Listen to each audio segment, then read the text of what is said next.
It all started late at night. The young man was sitting in his office and slowly falling asleep because of how boring his work seemed to him. The guy wanted to be reborn in another world. Probably each of us dreamed about it at one time or another.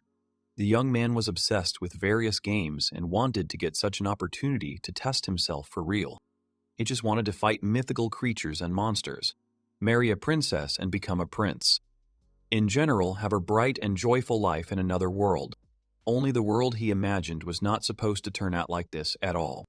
Everything turned out completely differently and not the way the young man wanted. He did not want to die. The first death was confirmed by the system. Due to the compliance of all conditions, the system gave the subject a special skill, resurrection. The guy began to gradually open his eyes. Suddenly, someone shouted his name and the boy immediately came to his senses. He was very scared by what he saw. Ichijo thought he had a terrible dream. The young man began to quickly turn his head from side to side. Now he was at his workplace at the computer. But he was looking for the monster that he had just seen. Looking down, the boy confirmed that he was safe and sound. His legs were still in place, which meant that Ichijo had just had a terrible dream. His colleague next to him was whispering that the boy needed to go back. Ichijo did not understand what his friend was talking about and began to ask him again. Very soon, the boy heard footsteps approaching him.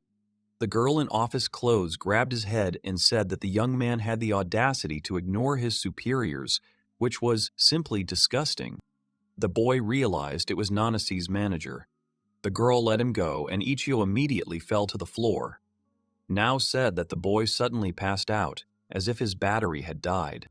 Ichijo said that he just dozed off for a bit, but it would be strange for him not to wake up from such brute force. Now laughed, saying that Ichijo always sleeps on the job. Cold sweat continued to run down the guy's face. He was still thinking about the dream, or rather the all-too-realistic nightmare, because he felt everything very well with his body. Now leaned over to him and asked how the boy was feeling. Ichijo turned his head and shouted that he was fine and would finish all his work by the end of the day. Now grabbed the boy by the cheeks and started shaking him. She looked closely at the boy's face and said that he had bags under his eyes. Ichijo objected, saying that it was nothing to worry about. The guy really worked hard and often did extra work. However, now continued to shake him and said that meeting deadlines is important. But health always comes first. Afterwards, she let go of the boy and started to walk away in the other direction. Now said loudly that she would soon be leaving, so she asked everyone else to wrap up as well. Something flashed through Ichijo's mind. It was as if he felt déjà vu, because he remembered the conversation that had just happened between him and the manager. A colleague approached Ichijo and said that he was very jealous of the guy. He would also like to wake up from the suffocation that manager Nanase was causing him. Ichijo said that he would never have that chance. After finishing his workday, Ichijo went outside and headed home. Along the way, he observed several cases where an adult couple was breaking up and a young boy had overindulged in alcohol. Ichijo continued walking forward, holding his briefcase in his hands. The boy thought about it because he actually saw these scenes too, as well as the conversation with his manager. This seemed very strange to him, and the guy thought that he was developing dementia. He touched his head and said that his hair had been thinning since he was 25. Soon he approached a dark alley where there was almost no light. The guy stopped and remembered that he had already been in this place. Suddenly he heard some sound. The sound was quite long and loud. It was heard several dozen meters away from Ichijo and resembled the screeching of a rusty car dragging along the road. The sound was indeed similar to someone dragging something metallic and heavy, but unfortunately, it was very difficult to see anything in the darkness. Suddenly, the young man saw the source of the sound. A huge silhouette began to emerge into the light of the lanterns. Ichijo tensed up, very afraid for himself at that moment. It was the same monster he had dreamed of in the office.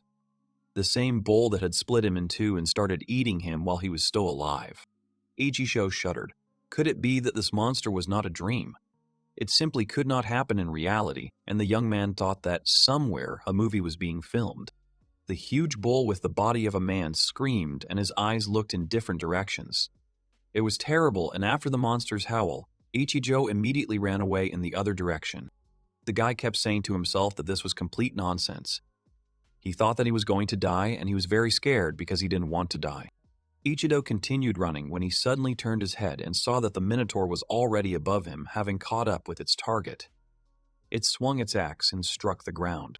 Ichijo fell to the ground and then began to crawl, not giving up trying to get away. He felt a strong burning sensation, and after that it was increasingly difficult for him to take a normal breath with his chest. Continuing to crawl, the boy suddenly realized that his legs had completely stopped obeying him. He understood that if he did not leave, he would definitely become a corpse. But when Ichijo raised his head, he saw his legs falling in front of him. They had been thrown down by the Minotaur, who wanted to see how the man would start screaming in terror. Ichijo was simply paralyzed with fear. He froze in one position and then saw how the Minotaur took his legs again and brought them to his face, sniffing them carefully. Afterwards, the boy saw that the Minotaur began to put his legs in its mouth and chew the flesh and bones. Ichijo was in complete shock, not understanding what to do. He didn't understand what was going on here. The guy's head became very heavy at some point and he fell flat, cursing and realizing that right now his life was over. Closing his eyes, he continued to look at the Minotaur, who turned his back to him and continued to eat his legs, slurping and spitting out pieces of his office suit. Then a small bell rang and a large glowing window appeared in front of the guy. It showed the main quest that was given to the office worker. The screen said that the boy had received a C-class quest. He had to fight a Minotaur and destroy this monster. Ichijo didn't understand what the quest had to do with it. He understood that what was in front of him was some kind of complete nonsense because it all resembled more of a game with monsters and quests, and he was in his real world. And now the guy starts to open his eyes again. His colleague's lines are repeated exactly to the sound, and in front of him is still a working monitor and keyboard. The boy is thrown into a fever again. He grabs his head and realizes that he is back where it all started. Ichijo did not understand what was happening and what losing the quest meant. This system notification frame was right in front of them. Ichijo jumped up and started shaking with fear. He realized that this was about the Minotaur quest. Soon the notification itself, or rather the frame where it was located, simply disappeared into thin air. Ichijo was also surprised by this, not understanding where it had disappeared to. A second window appeared next. Ichijo received a bronze trophy for repeated death. The young man also received several additional stats to strength and endurance. Ichijo stood in front of the monitor and did not understand what all these words meant. Bronze trophy, endurance. He did not understand at all what all this referred to and what kind of screen this was. Suddenly, Nao came up to him from behind, addressing the guy menacingly. The girl asked the worker whether he could hear her or not. Ichijo started to say something to her. The girl said that the guy was pale, and then said that he probably wasn't feeling well. Ichijo leaned on the table and started asking about the thing behind him. Nao didn't understand what he was talking about, and then the guy pointed at the notification behind him. He shouted that there was some kind of transparent screen with different statistics. Ichijo, in agony, continued to ask whether the boys could see him or not, but looking at their faces, the young man realized that they had already taken him for a madman. Ichijo continued to point at the empty space above and began to shout at his manager, saying that he could clearly see the transparent screen from above. Then he got indignant and said that the girl was nearsighted. Nao gradually began to get angry and at some point jumped on the guy, shouting at him that he was demonstrating to everyone a disgusting manner of speaking with his superiors. She held his head with her hands, gagged the young man and pulled it towards herself. The girl asked him to stop talking nonsense, and then sent him to get dressed and sent him home. Ichizo left the office, went downstairs, and walked for a few minutes to the park, which was very close. There he found a secluded bench under a lamppost and decided to think for a while. The guy kept thinking about the fact that he actually saw this screen. It was very strange that as soon as he looked back, it immediately disappeared, and the others did not see it either. Ichijo clearly understood one thing. He was now returning to his past every time, or rather to this same day. From this he understood that if he went home this way, he would die. The guy was a little unhinged and his mood was terrible. He didn't understand what to do, but suddenly, at some point, he stopped himself because it dawned on him. Ichijo quickly jumped up from the bench and shouted that in that case he could have just gone the other way. He hoped that in that case he wouldn't meet that horrible monster. Afterwards, he decided that he could go back to the office for a short time, because he would be safer there, and there were many other people there who could help him if anything happened. The guy returned to the office, where there was almost no one, took a warm blanket, wrapped himself in it, and sat under the desk.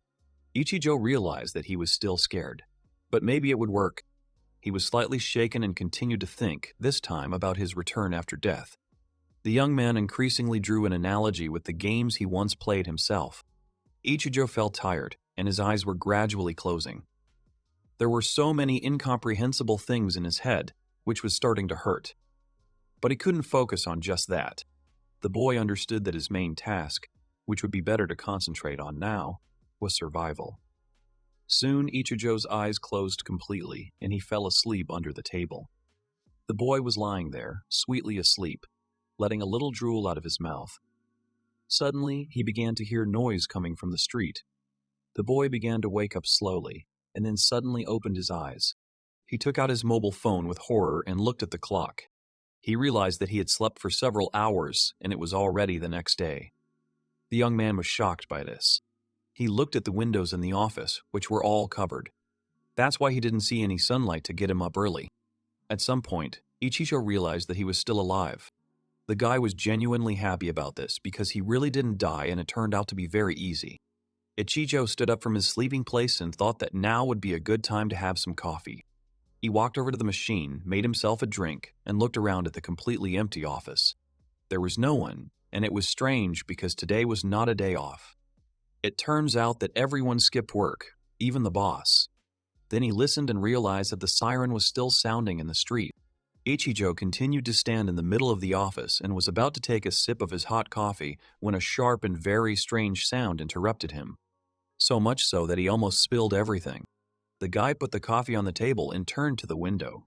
He couldn't understand what it was. From the window came the cries and sounds of wild animals, as if they were in the middle of a metropolis. Ichijo walked to the window and pulled the curtain aside a little. He saw the streets of the city plunge into chaos. Huge wolves running around and killing people. Besides all this, he saw something more paranormal. Several huge wasps, which were larger than people, flew along the street, as well as a giant centipede. All this really reminded him of some movie. He had never seen such large animals in nature, and on top of that, they attacked a big city, killing everyone on the street. The boy pressed himself against the window and screamed again about what it all meant. Ichijo wanted to be freed from this because he only thought he was free from the nightmare. Ichijo woke up in hell. Then he remembered that he had a phone, from where the guy could go online and find out about this large-scale invasion of wild animals. He found the news on his smartphone and started to explore social networks. Absolutely everywhere they wrote about the invasion of monsters that had befallen the world. After which the young man rushed into the corridor to leave this office as quickly and as far away as possible. But first he wanted to find a couple of people with whom he could exchange information. Ichijo thought that everyone was already dead, but he still did not give up hope. He was very scared and he continued to run, asking for an answer if anyone was listening. Suddenly, as he was leaving the floor, Ichijo saw a silhouette of a man. It was his colleague, who was sitting at the next desk in the office, Sayama. Ichijo slowed down and walked towards the bench. At that moment, Ichijo felt a certain relief because he was very happy to see at least one of the familiar people. The guy wiped the sweat from his forehead, coming closer and closer. Ichijo continued talking to his friend, asking him what the guy was doing there. But when he walked around the bench, he saw a monstrous sight. The sight of him made the young man feel sick, and he started to vomit. Ichijo couldn't hold back for long, looking at how almost all of his comrades' insides were outside. Ichijo couldn't believe it. His comrade had been dead for a long time, and this goblin was sitting there eating him. The sight was truly disgusting. Afterwards, the goblin that was eating Sayama raised his head and began to look at Ichijo. The young man realized that his affairs were bad and he needed to get out of here as quickly as possible. The goblin began to climb down from the bench where he had been eating and immediately reached for his wooden club, which was covered in blood. Apparently, he had dealt with Sayama with it. Ichijo didn't know how to act in this situation. He knew that if he stood still, he would die, so he had to fight him somehow. The boy assessed his opponent and realized that he looked like a goblin from a video game. Goblins are the weakest, the small fish in video games, so the boy thought he had a chance. The goblin itself was not very big, but it looked terribly scary. It slowly approached Ichijo, grinding its teeth. The young man crawled back, shouting for the monster to not come closer. At one point, the goblin jumped forward, opening his mouth wide and shouting. All Ichijo could do at that moment was throw his cell phone, which was in his hands. The phone hit the goblin's head and immediately bounced off without causing any damage to the monster. The goblin jumped on Ichijo and immediately ended up on top. The monster pressed its body against Ichijo and grabbed him by the throat. The boy began to scream, trying to call for help. He realized that the goblin was not so weak, and then the goblin swung his club, raising it up and letting out a crazy scream. Ichijo thought he could stop all this, so he started asking for a break. The blow landed right on the head, causing quite serious injuries, and the goblin already thought that he had managed to deal with this guy in an office suit. But then Ichijo gradually began to open his eyes. He was still alive, and the goblin was very surprised by this. The monster turned around and began to examine his weapon questioningly. The young man's eyes were clouded, and looking at the goblin, he did not understand why this monster was so surprised. He did not know for sure, but most likely the reason was his strong head. At some point, Ichijo realized that he had to do something, and he thought that while the goblin was a little confused, he had a chance. The guy swung his fist. Ichijo put all his strength into this blow and hit the goblin right in the jaw. With a furious face, Ichijo throws the goblin away from himself several meters. The goblin flies back and hits the wall, leaving a large mark on it. Ichijo was amazed that he had such power and continued to stare at the monster. After all, even the wall cracked from his blow and the guy's traction force was no more than 30. And in general, it was strange that he managed to stay alive after such a blow from the bat. It was then that Ichijo remembered the data from yesterday that had appeared on the screen this afternoon. It was the character's stamina and muscle strength parameters. The goblin unstuck from the wall and began to rise gradually, immediately reaching for his bat. Ichijo did not hesitate and jumped on the monster, deciding to repeat his success. When the young man got on top, he immediately began to take the bat from the goblin, pressing him to the ground. Both screamed in this fight not for life, but for death. At some point, Ichijo managed to get hold of the weapon, and then he grabbed the goblin by the neck and said that now the same thing awaits him as happened to Ichijo. The guy grabbed the bat tightly and started swinging, bringing the bat behind his back.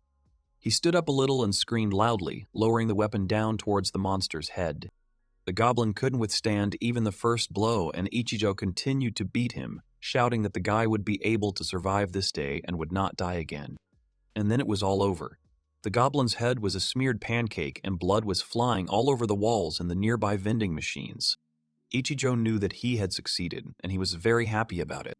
The next second, the guy began to fall to the side and fell exhausted to the floor. He couldn't even move because he had lost a huge amount of blood. Ichijo, of course, somehow killed the monster, but his head did not stop splitting from this. Looking at the goblin, Ichijo thought that in any case, his head was in a much better position than his opponent. Then a soft sound rang out, indicating a system notification. The screen was once again in front of the young man. He had received a bronze trophy for killing his first monster. He had also been given a bit of physical strength and had now leveled up. As soon as he thought about the level, white symbols immediately began to hover around him. Ichijo was scared, not understanding what was happening. But then, he felt a surge of strength from the inside. He had never felt so much power filling his body, but it was useless as the boy began to lose consciousness. In the end, he thought about leveling up, and his eyes closed. Afterwards, the guy woke up again in his office and heard a familiar voice calling him. Ichijo still looked disgusting because he was very scared. Now came up to him from behind and said that looking at Ichijo, one could assume that the guy was not feeling well. Ichijo immediately began to get up from his chair. This time he didn't even listen to Nao or anyone else. The guy stood up and immediately headed towards the exit, deciding to use the fire escape. Ichijo ran up the stairs, now fully aware that he was definitely returning to the past every time, because he was here again. Soon he reached the very top. Opening the door to the roof, Ichijo walked to the edge of the building. He realized that he had returned before the monsters destroyed the world. Looking down, Ichijo fell to his knees. He was broken and did not understand at all how best to act and what to do now. Some kind of plan was needed. Suddenly he saw his status. At that moment, the guy realized that his values, except for his level, would remain the same if he died. Therefore, points and abilities were transferred. It really was starting to look more and more like a computer game. The young man didn't understand why everything was happening this way. Afterwards, after examining his status, Ichijo clenched his fist and decided that it was too early to give in. He absolutely had to go and do it. He shouted that whether this world was different or not, he was still going to level up here and survive no matter what. Ichijo was the only one in this reality who knew about the invasion of otherworldly monsters. From that moment on, the global reversal coefficient began to increase. In a few hours, this world will be consumed by chaos and taken over by hordes of terrible monsters that will begin to destroy everything in their path and dominate people. Only he, Ichijo, having died several times, continued to return to the past. The young man knew that this world was doomed and would soon be destroyed. Ichijo clenched his fist, understood it, and told himself that it was too early to give up. His position allowed him to try to change everything every time. In essence, the guy had some kind of immortality, so he decided that he was going to survive no matter what. Ichijo stood up from his seat and shouted this phrase. Then Now appeared behind him with a fan made of folded paper. She hit the guy on the back of the head, telling him not to raise his voice in the building during work. Ichijo turned to the girl, addressing her. Now said that the boy had long since forgotten himself. Now everyone except him had already finished their workday and were leaving the office. Then the boy thought that time was flying by so fast. He turned to Now and said that he still had some work left that he wanted to finish, so he would stay here for now. Now wasn't very happy about this. She leaned over to the guy and said in a raised voice that he was going to stay up all night again. This horrified her because Ichijo already had bags under his eyes. Ichijo's documents and said that it would be much faster if she did it for him herself. The girl sent the young man home, but he did not agree. Ichijo started to walk back, trying to catch up with his manager and get the work folders back, but the girl turned around and very firmly told Ichijo to go home. At first, Ichijo tried to object, but it was useless. He went to the vending machines to get some food. He knew that he gave in because of Nao's pressure, because she was scary when she was angry. But then Ichijo remembered that if he were to return home now, he would again be killed by the same Minotaur that was the goal of his quest. Ichijo wasn't ready for it yet, so he decided that he would stay here for a while without Nao's knowledge, and he needed to check something. Ichijo took a rather pompous pose, stretched out his hand and pointed his finger at an empty space. He called up the status, thinking that the system should react to this word. Soon he saw his current status. The guy returned to the first level, but his overall was already the third. Then he poked at his skill to see the details. Ichijo was surprised that he had resurrection. Afterwards, he started to slide, looking at another menu and realized that he had some points that he could distribute. Ichijo could increase the stats of various abilities. But soon he saw that there were other skills that could be unlocked. Many options opened up before him. He thought it was really cool. There were many skills, but there were also some weird ones like the art of sensual storytelling. His eyes were running wild and Ichijo still didn't know what to choose. Still standing by the food machine, the boy looked at the skills and decided what he would take. To open a new talent, he needed 3 points, and Ichijo only had 2 so far. Therefore, the young man had a choice of whether to increase his statistics or wait, and then open a new skill and pump it up. Then Nao appeared behind him. Ichijo was frightened by her appearance and began waving his arms. The young man began to reassure himself that no one could see the screen except him, so everything was fine. Manager Nao began to ask her employee the reason why he had not yet gone home. Ichijo quickly began to think of a reason, and then said that he was waiting for Nao to finish.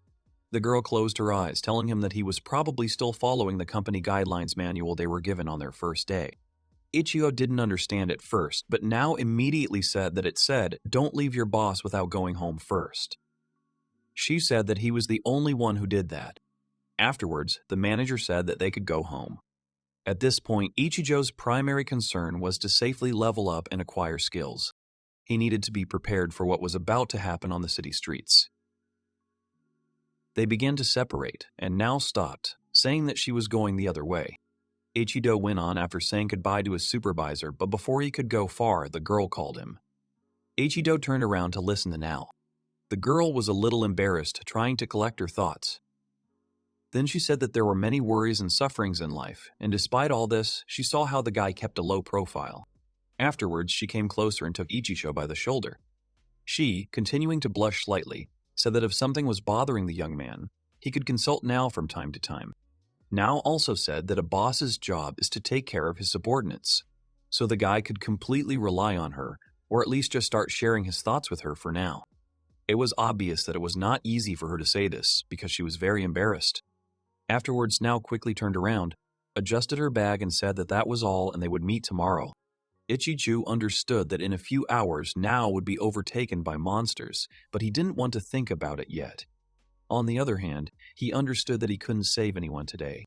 As he began to move in the other direction, Ichijo decided to try to set himself up positively, so he told himself that everything would be fine with his boss Now, and that she would definitely cope. Ichijo went to the local supermarket where he began dumping a bunch of items into a cart. Soon, he paid and carried the pile of bags back to the office. He dropped his full backpack and started to put things away. He decided that the office would be his small fortress for the time being, so he decided to stock up on provisions right away. There could also be panic among the people, and many would start robbing stores. Therefore, Ichijo decided to prepare in advance, taking several knives, a first aid kit, food and water. Suddenly, the guy noticed a glossy cover in one of the bags. It was an adult magazine, and Ichijo immediately shouted at himself that he bought it in such times. Ichijo turned around, looking at his hand, which he began to clench into a fist. He had bought quite a lot of things, but the bag felt light for him. Apparently, this was due to the increase in his muscle strength stat. So having laid everything out on tables and in cabinets, Ichijo decided that for now he would stay inside the building, using it as a base for leveling up. There was a Minotaur wandering around his house, so it was best not to approach it for now. After unpacking, Ichijo decided to have a snack. He found a ready-made burger, unpacked it, and looked at his watch. Soon, monsters would appear in the city. Ichijo also took out his phone and started looking at the news in various social networks. Perhaps someone could already notice something strange, and then the guy came across a photo of a goblin. Ichijo continued scrolling through the feed. There were a lot of such photos, and the guy understood that monsters were definitely in many different places. They appeared here and there. Afterwards, he saw a very unusual sight. Someone posted a photo of a huge dragon that appeared in China. It was very strong in appearance. Ichijo couldn't even imagine that even such monsters would appear here. He thought that the dragon would definitely be dealt with by the country's self-defense forces. So, time flew by very quickly. The curtains were also closed, and it was 3 a.m. Ichijo realized that it was time to finish with the phone and start getting ready. The young man stood up from his chair and began to get ready. The guy hung a couple of knives, which he had also bought in the store, on his belt and began to conveniently fix his clothes. The time had come, and one of the last touches was a construction helmet that could protect his head. The guy headed towards the elevator and urged himself to get ready. He was ready to go level up. Afterwards, he went out into the city and most of the streets were still empty. Ichijo walked with his knife out, looking around. Looking around the empty alleys, Ichijo was surprised that there was absolutely no one. The city was not as wild as he expected. For a moment, the boy thought that no one had appeared in this part of the city. Ichijo came out on one of the roads where there were many empty cars. The guy knew for sure that these monsters were definitely hiding somewhere and he had to be extremely careful. As he passed by, Ichijo noticed several dead townspeople. This made him afraid and he didn't understand why he was still so afraid. Because he had seen all this before, suddenly he heard a scream in one direction. Most likely there was a monster there, and he needed to make sure what it was, because the guy's target now was weak monsters. Coming out from behind the corner, he saw a crowd of people surrounded by a crowd of goblins. The people were scared, not understanding where these strange monsters came from. The police stood and protected the people with batons and pistols. They tried to hide everyone in the building, but the people demanded that they open fire quickly. Ichijo assessed the situation. There were 4 or even 5 goblins, and the humans had nowhere to run. This was a great risk for the boy, so he hesitated for a long time about his intervention. The police were far outnumbered, and they were also scared, just like the people standing behind them. It was really risky, so Ichijo knew he couldn't do it. The young man decided to retreat, thinking that the police weapons would help them fight back. But suddenly he heard the sound of another notification and decided to see what was there. It was some kind of quest again. He had to defeat 100 goblins, but he saw that he now had 0 on his account. Apparently, they had a tie in the office then, because both died. At this time, the goblins began to attack the people who were standing behind the police. They pulled out one of the girls and began to cut her, piercing her with knives. Ichijo stood there dumbfounded, looking at this. The police were also busy, not knowing what to do. They didn't dare open fire on the monsters. The crowd began to shout that the police were doing nothing and it was time to intervene. One of the policemen pulled out a gun and started shouting to his commander. Then he took aim and fired at one of the goblins, hitting him in the head. The monster was thrown back several meters and scarlet blood immediately began to flow from the hole in his head. Everyone thought that this killed the goblin, but he immediately began to get up. He was very angry, so he immediately went to the policeman who shot him. As it turned out, they even withstood bullets. The goblin jumped on the policeman and plunged the blade into his head, killing the poor guy. Seeing this, Ididze started to run away, realizing that if he did not run away, he would die immediately. He thought that he had no chance to cope with so many monsters. Still, the boy considered that his own life was much more important than the lives of others. The death of other people did not matter in Ichijo no relation, and he continued to run. Suddenly, Ichijo heard a familiar scream, and when he turned around, he saw one of the goblins cornering now and holding his weapon over her. Everything inside the boy turned over. The guy immediately rushed to help the girl as fast as he could, dropping his backpack and helmet along the way. He understood that he couldn't leave her now and give her to the goblin. Ichijo took out one of the knives he had, swung it at the goblin, but it jumped aside. The boy immediately stood between the monster and Now, getting into a fighting stance. Now started screaming, asking how the boy got there, but he wanted to know the same thing from her. At this time, the goblins became much more numerous, as the others came to help. Ichijo turned to Now and yelled at her to get out of here as fast as she could. Ichijo nervously joked that this was also one of the company's principles. He then repeated it, proudly saying that you can't leave your boss without going home first. These words brought tears to Manager Nao's eyes.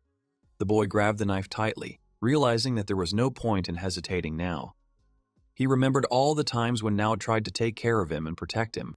So now he had to repay her this debt by not leaving her in her hour of need. The goblins began to approach closer, but Ichijo continued to stand firm. He rushed towards them, brandishing a kitchen knife. A skirmish was inevitable, and the goblins began to utter a terrible battle cry, squealing. Nao's protection gave him a lot of strength and motivation. Ichijo crushed his enemies left and right, cutting them with his weapons from the supermarket. Nao was surprised that the guy was able to handle these monsters. She didn't expect this office worker to open up like that. Afterwards, he rushed towards Nao and started shouting for her to get up quickly. They urgently needed to escape from here before the monsters that were stronger came. At this time, another crowd of goblins approached and began to look at Ichijo with anger. This time, there were even more of them, and they were more heavily armed than the previous ones. Nao continued to sit on the asphalt and said that he had knocked down those previous ones. Ichijo said that he could not defeat such a large number, especially with a kitchen knife. The boy continued to urge the girl to get up and run, and the goblins were getting closer and closer. Nao apologized and said that her legs were not obeying her at all, and she could not get up. Ichijo decided to take matters into his own hands and quickly lifted the girl up, placing her on his back. Nao was frightened and screamed, and Ichijo asked her to be patient for a while.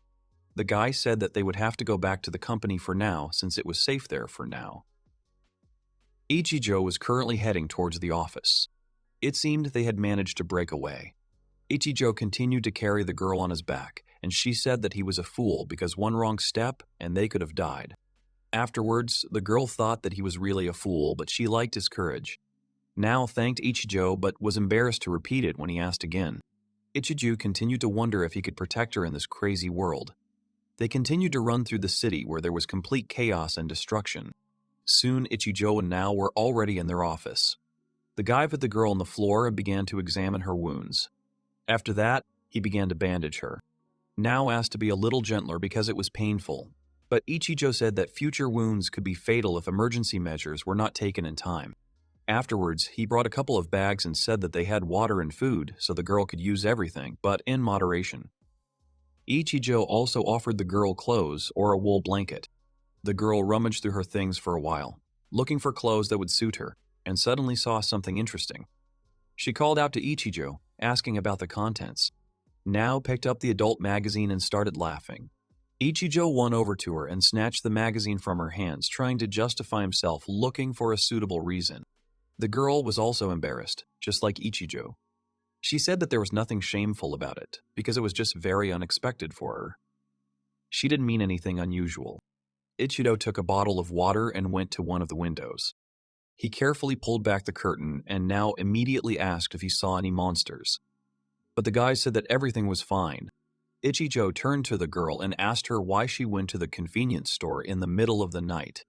Now replied that she was just going to finish up some work and went to get an energy drink. The girl began to remember this trip to the store and immediately became gloomy. She said that at that moment many people died before her eyes at the hands of monsters. Fear took hold of her and she began to emotionally scream about how just a few hours ago everything was completely normal.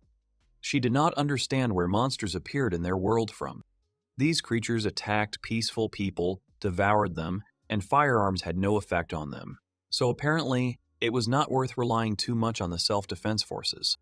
Ichijo said that all this aggression is happening all over the world as he saw it on social media. The guy wanted to suggest that soon, it seems, it will all end. But with all this, doubts crept into him, because if the world really was going to end, then what was the point of this status and various talents? Afterwards, the guy thought that now could also have a status, and he wanted to check it.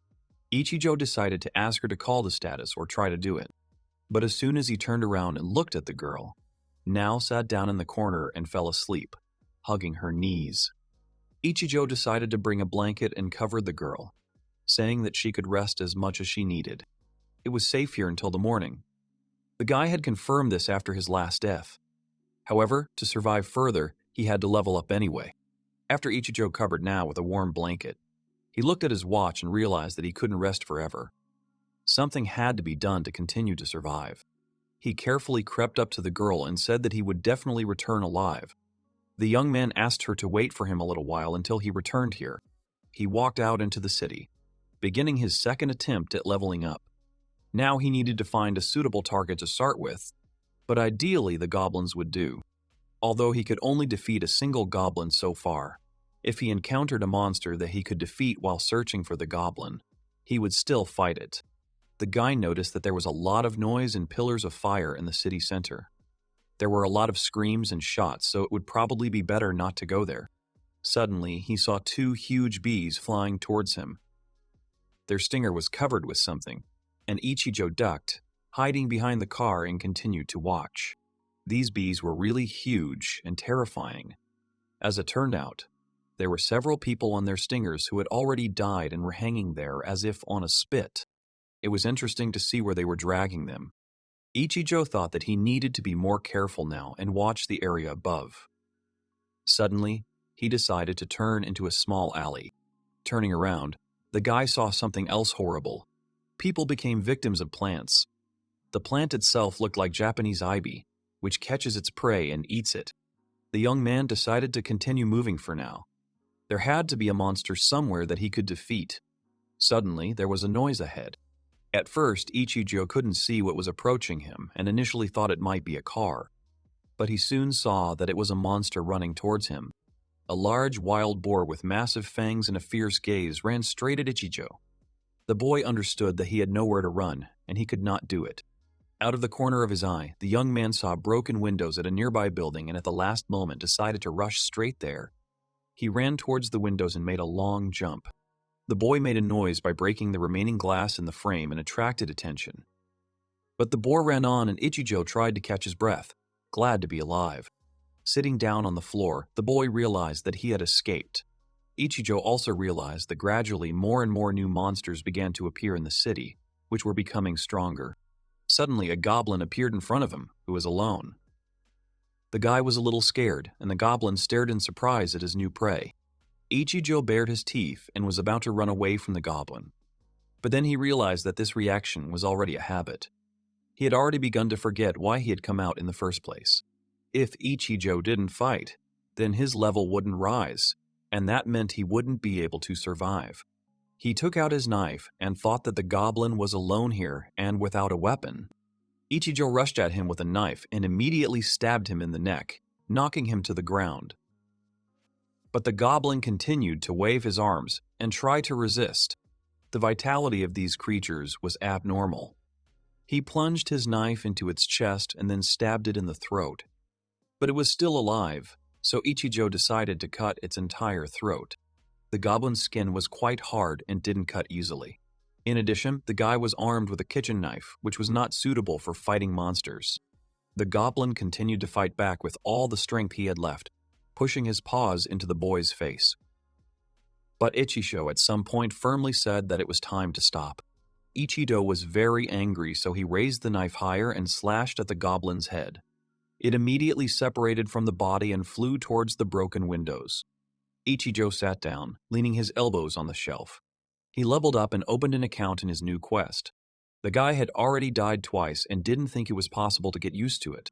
Suddenly, he heard someone's voice. It was the voice of a woman crawling on the floor towards the guy with the knife and asking him for help. Ichijo went to meet her. The girl was covered in blood and was reaching out her hands to Ichijo. She was in a terrible state, and her feet were no longer in place. Most likely, the goblins separated them so that the people would not run away. Ichijo raised his head and saw that there were several such bodies and they were all lying in one big pile. Only one girl was alive, and then Ichijo realized something. He should have noticed it earlier when he saw the bees dragging people somewhere. All monsters get their own habitat. All these people were some kind of blanks for monsters. In other words, the guy realized that he had not ended up in an ordinary store, but in a goblin lair, and soon found himself surrounded by them. A mass of bloodthirsty goblins. It was unknown whether Ichijo would survive this critical moment, but things were definitely bad for him. Really bad. The boy looked at the goblins and knew perfectly well that if he didn't do anything now, he would become part of the pile that was behind him. In that case, he would be eaten alive. The goblins continued to stand there in a huge group and stare at the boy. Ichijo decided that a great idea for distraction would be to point his hand to the side and shout something like UFO, for example. But after he made a loud noise and shouted at them, they immediately broke loose as if they were on a chain and ran after the guy in a horde. Ichijo realized that he had done this in vain. From the outside, it looked like Ichijo Akira was a member of the Japanese national track and field team, or at least that was the thought that came into his head. He continued to run from the huge crowd that was making its way both above and below the shelves, knocking everything down. Suddenly, two goblins with knives appeared in front of them at the exit. They blocked his way, and Ichijo decided to turn aside, saw an escalator inside the building. He immediately rushed up, deciding that he could leave through the second floor. But at that moment, the goblins appeared in front of him, and in the same huge number that had been running behind him. Now the guy was surrounded and closed on both sides. Still, he realized that he would die now, because no matter what Ichijo came up with now, there were too many of them anyway. But it wasn't that bad because he had the resurrection skill. Suddenly, the boy began to think about what would happen to Now in this world if he died and left her all alone. Most likely, monsters would catch up with her and deal with her. Ichijo had promised her today that he would definitely return to her office, so he couldn't just up and die now. He had to think of something. The young man broke free from the crowd of goblins who were trying to grab him. They had not managed to inflict any serious wounds on him, so he was still able to resist. Even if all this seemed pretty cool, Ichijo still didn't have a plan of action. However, there was one idea that could work in this situation. There must be something that could help. Most likely, it could be some skills from the status that could help in this situation. Ichijo went all in and decided that he would acquire a skill. Opening the panel, the guy saw that he was given the choice of analysis, expertise, or body strengthening. He had already accumulated enough points, but now he could not think about the choice. The guy chose strengthening the body and went to attack the goblins. Ichijo's strength had increased significantly, and when he struck the first goblin in his path, it was immediately pierced through. The young man entered into a frenzy and began to beat down the remaining goblins. The boy himself was amazed that he had become so strong, genuinely surprised by it. He continued to crush the goblins until they were all gone. Soon it was all over, and Ichijo had defeated all the goblins that were in this supermarket. The guy's fists were burning with bright fire, and he himself was damn tired. He looked at his hands with a wide smile, continuing to be happily surprised at the power and enormous importance that just one skill could give in a battle. While the young man stood there looking at his status, a second group of goblins approached and began to surround Ichijo. The boy realized that he was in for a second round. At that moment, Ichijo decided that he would keep the monsters company for the rest of the day, and soon their bodies were lying on top of each other, and the boy stood proudly shouting into the air. 1. Ichijo was no longer afraid of this group, and besides, he had become a sworn enemy of the goblins. Ichijo succeeded and was able to raise his level and stats, but the results were surprisingly small even though he dealt with an entire army. Suddenly, he received a notification. For the guy killing all the goblins and completing the E-Class quest, which involved defeating 100 goblins, he was given a reward in the form of a chest. Ichijo raised his hands up, clenching his fists and rejoicing that he had completed the quest. Everything went as he had planned because there were really a lot of monsters and he had succeeded. The young man was pleased because he also managed to get a trophy as he understood. Well, all this could wait, and now it was necessary to sort out the reward. Ichijo was shocked when he opened the chest, because he immediately received 10 points as a reward, and 2 points on top for completing the first quest. Now he had 16 points. It was really cool, which made the guy smile widely again. With that amount, he could gain all sorts of different skills that would make him even stronger. As it turned out, with the acquisition of the sworn enemy of goblins, the guy's damage to monsters of this class was increased by 3%. But their hostility also increased by as much as 20 points. On the streets, the monsters began to scatter in different directions. They all gave way to Ichijo's old enemy, who thirsted for the boy's death and was moving towards him, the Minotaur. So, Ichijo already had 16 points, so the young man had a choice about what to do. He could divide them by ability values or take a skill. From the new skills, he could take the manufacture of weapons and armor, which sounded pretty good, but the disorganization and materials of monsters, although terribly necessary, took a lot of time. If it was a question of safety, it was very difficult to refrain from detecting danger and reconnoitering the enemy. But Ichijo was still weak and had to defeat the enemies more difficultly. Afterwards, Ichijo remembered that each skill had its own level, and he could improve them. The guy called up the status and then decided to pump up the strengthening of his body. But what Ichijo saw shocked him. Improving a skill cost 20 points, and that was too much for him at the moment. He thought about taking out a loan or something. The boy grabbed his head, thought for a bit, and decided that he would acquire level 1 analysis. Goblin points wouldn't raise his level any further, so he had to decide something. In general, if he could improve, if he acquired a skill that would allow him to understand the strength of enemies, he would be able to fight more or less safely. Picking up the enemy.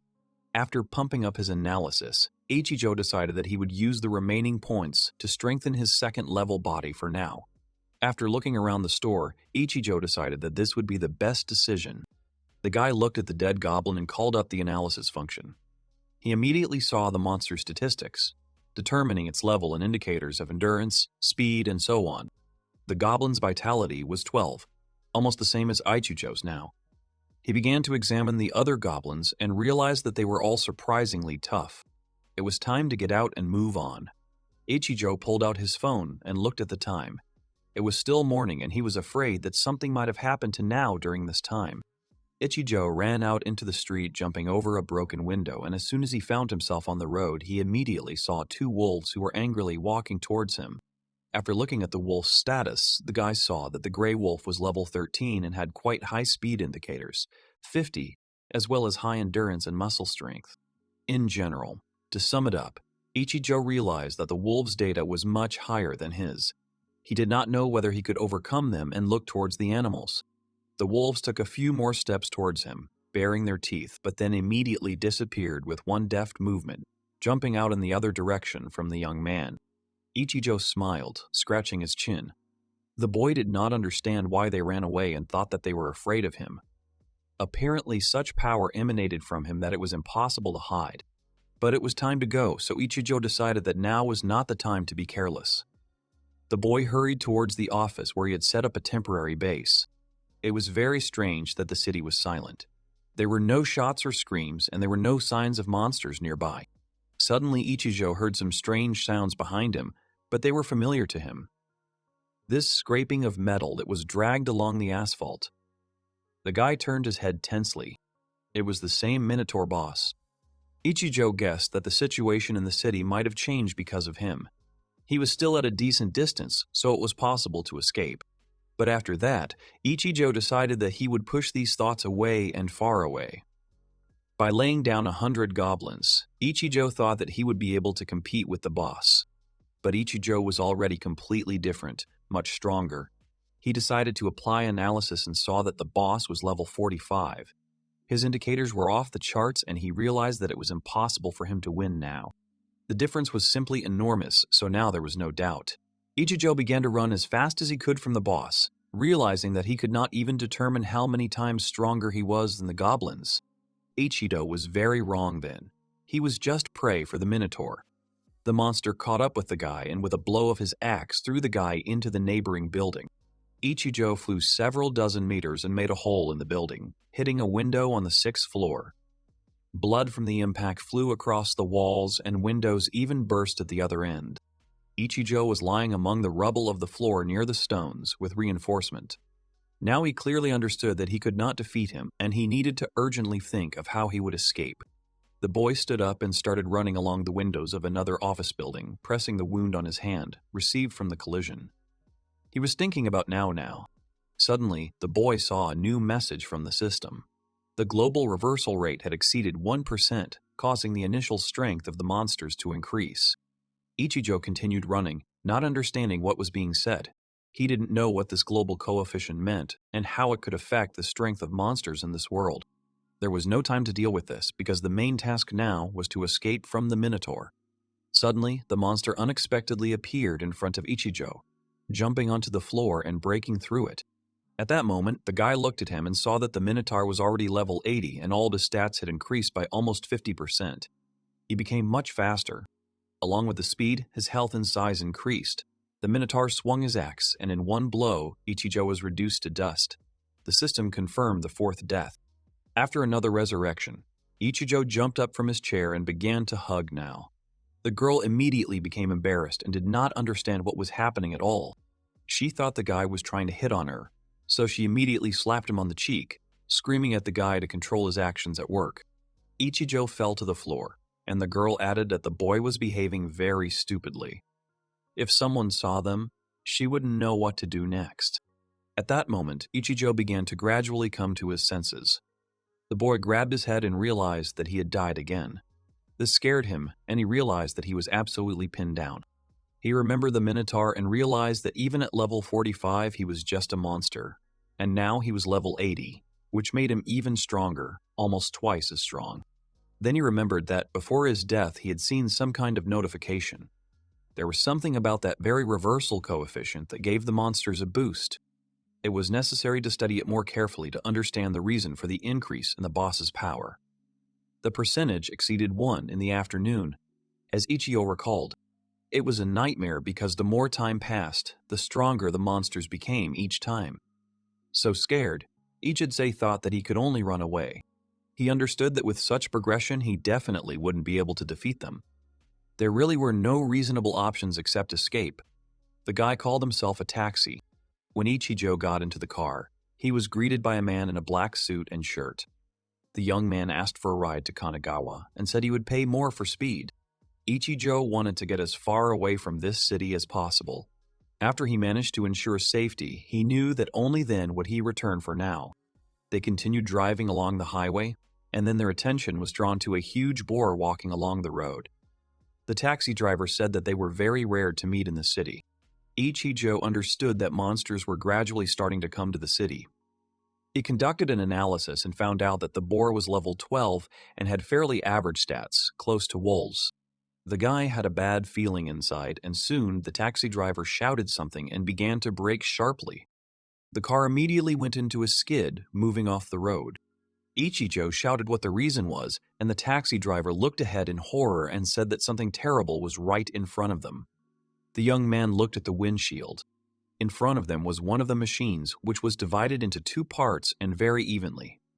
Behind the machine, the silhouette of a tall and strong creature with a body like a human was visible. It was a huge orc with a large and sharp blade in his hands. The orc's level was 37, and his stamina and muscle strength exceeded 100 units. After analyzing, Ichijo leaned forward a little and shouted at the frightened taxi driver not to stop under any circumstances and to press the pedal. But they didn't have time to make the necessary maneuver to get away from the orc. The monster turned and hit the car with its fist, which immediately dented and probably killed the people inside. Ichijo came to his senses again in the office. The young man sat there for a while, completely motionless, when Now approached him from behind for the umpteenth time. The guy understood that he was not leaving for the city he had originally wanted. He needed to run away as quickly and as far as possible. He needed to consider his options further. That same day, Ichijo decided that it would be much safer to use the train since it picks up crazy speed and travels underground for most of the journey. Suddenly, the train started to slow down, and then there was a crash that caused the people inside to collide. No one understood what could have happened, thinking that there was an accident. Literally a few seconds later, the train began to tilt. It was another boss, whose name was Giant. He looked like a large, wild monkey with white fur. The monkey threw one of the carriages into its mouth and immediately clenched its jaws. After that, Ichijo came to his senses again. Finding himself in the office in his work chair, he soon realized that no matter where he tried to run, this city was held by monsters in your hands. So he was doomed to certain death. Even if he didn't run away but hid, they would still find him and kill him. Ichijo understood that deaths and resurrections would be repeated over and over again. This resurrection simply had no end, so Ichijo at some point thought that it was in hell. It was truly torment and his psyche began to break down. Once again, when the young man came to his senses after being resurrected in the office, he placed his hands on his knees and leaned towards the floor. Ichijo was depressed and did not know what options he had. Now approached the guy from behind and asked how Ichijo was feeling. The guy tiredly wandered towards the exit and dejectedly said that he was leaving. Ichijo walked down the hallway. He realized that he hadn't tried another option. Hope appeared in his eyes and he realized that he could try killing himself. After all, it could stop everything, freeing the office worker from this hell. He believed that it should work, because he was already in complete despair. When Ichijo came out on the roof, he went to the railing and leaned on it. Looking down, the young man began to climb the small wall and began to ask God to let him die. At the very last moment, when Ichijo was about to take a step down, something suddenly pushed him back. It was Now who grabbed the boy and pulled him back. Ichijo turned to the girl and began asking her what she was doing there. The girl screamed at the guy to get away from the edge as quickly as possible. The girl was very scared by what she had just seen. She said that she would come to her senses soon, and then explained that she was not afraid of heights, but she just didn't like them. She then added that it was a very good decision when the girl decided to follow the guy and began to carefully climb up to the roof after Ichijo. Ichijo didn't know how he could justify himself now. He said he was just trying to get out and get some fresh air, but his words sounded uncertain. Now asked if Ichijo had any plans for the near future. The guy did not understand this question, and Now said that she, as a boss, was inviting a colleague somewhere to have a drink. The guys came to a small bar where they ordered 2 large glasses of beer. Their heart-to-heart talk between the boss and the subordinate began right now. Now began to take off her jacket, leaving only a blouse. Looked at Ichijo and told the guy not to be modest and to drink as much as he could. Ichijo said that he was not in the mood to drink now, and after a short pause, the guy said that it was pointless. Now looked at the young man sadly. She still didn't understand how she could help her colleague. Ichijo's face was completely blank, and besides, he was silent and didn't say anything. Soon they were brought 2 beers. After thinking for a bit, the girl said that only in that case could he return home and jump out of the window, or whatever he wanted to do on the roof of the office. Ichijo didn't understand what the girl was talking about, and then she smiled sweetly and said that the conditions could be fulfilled if he could drink this mug of beer faster than she could. Afterwards, Ichijo raised his sad eyes, reached out and grabbed the mug of beer. He agreed to the terms and threw back the beer, starting to drink it to the very bottom. Half a minute later, Ichijo put his glass down and felt a little sick. He still had half of it and now had already finished the mug and shouted that she had won. After that, their conversation became much more relaxed. Now said that they hadn't chatted leisurely for a long time, although they used to talk a lot on the way home from school clubs. Afterwards, she started to chuckle and reminded Ichijo about the time he lost his application as soon as he got a job. She recalled that he acted as if the world was ending. Ichijo said he didn't quite remember the incident. Now said she recognized the face he had on the day it happened. Now said that if something happened to the guy, he could safely tell her about it. She was very worried about him and then added that this worry was not only about his subordinate. Ichijo looked up and told the girl that within the next few hours the world would be destroyed, but the girl wouldn't believe him. Now asked if Ichijo had any evidence to back up his words. He took out his phone, seeing that it was almost 1 a.m. He then said that in a few minutes, images published on a website with the title "Dragon Discovered in China" were to be shown live on air. The girl found this news and turned the phone towards Ichijo. She said that he apparently talked about it, and then began asking how he found out. Now screamed, calling the guy a psychic, but Ichijo said that he wasn't. It wasn't that she was wrong, but he lived his life in this world over and over again. And then he added something that surprised the girl. Ichijo said that it was all because of one of his skills. She didn't understand what skill he was talking about. Afterwards, he said that the girl could, as an experiment, say the word status, and then something would appear right before her eyes. The girl took a sip of beer at that moment and then said the status. A screen appeared in front of her, which scared her and she jumped to the side. She thought it was some kind of hallucination, but Ichijo explained that this was not a hallucination, but the girl's status, which no one could see except her. Thanks to Ichijo's special status skill, he could be resurrected infinitely. The girl became embarrassed and continued to look at Ichijo. She began to touch her face with her hands, and Ichijo asked if Now believed him now. Now needed to catch her breath and continued drinking beer. Afterwards, the girl summed it up, suggesting that the reason for the guy's depression was the so-called resurrection skill. Ichijo said that she understood everything correctly. Afterwards, Now put the mug back on the table and asked the boy how many times he had already looped around in this day. Ichijo said that he had been resurrected 15 times already.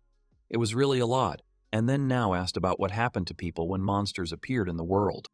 The young man could not tell her exactly. But one thing was certain. At least the inhabitants of the city were eventually killed by a monster called the Minotaur. Ichijo then added that he had never survived past noon on that day. He explained that after that time, the monsters that appeared in this world would gain power. Afterwards, he remembered the boss and said that it didn't matter whether you were out of sight or not. But eventually, the empowered Minotaur would find you and kill you over and over again. Ichijo added that by dying in this way, he would return to the past and live his life again.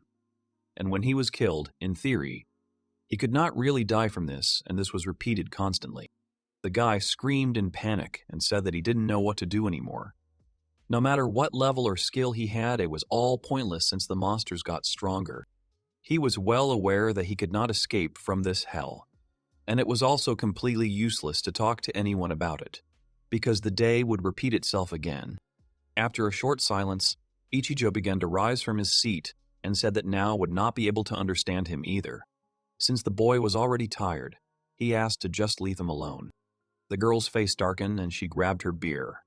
Ichijo walked away towards the exit, and having already touched the door, he heard Now muttering something under his breath.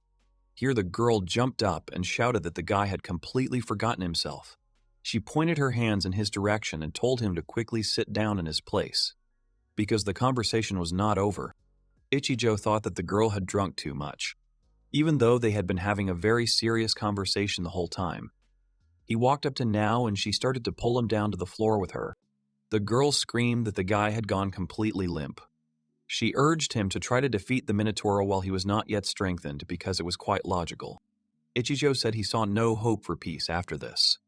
The neighboring village had many orcs, and another town nearby was ruled by a giant monster stronger than a Minotaur. Then she pounced on the boy and said that this was no reason to give in. She pounced on him and said that she would knock all this mood out of the guy. But Ichijo pushed the girl away and said that he had no choice but to give in.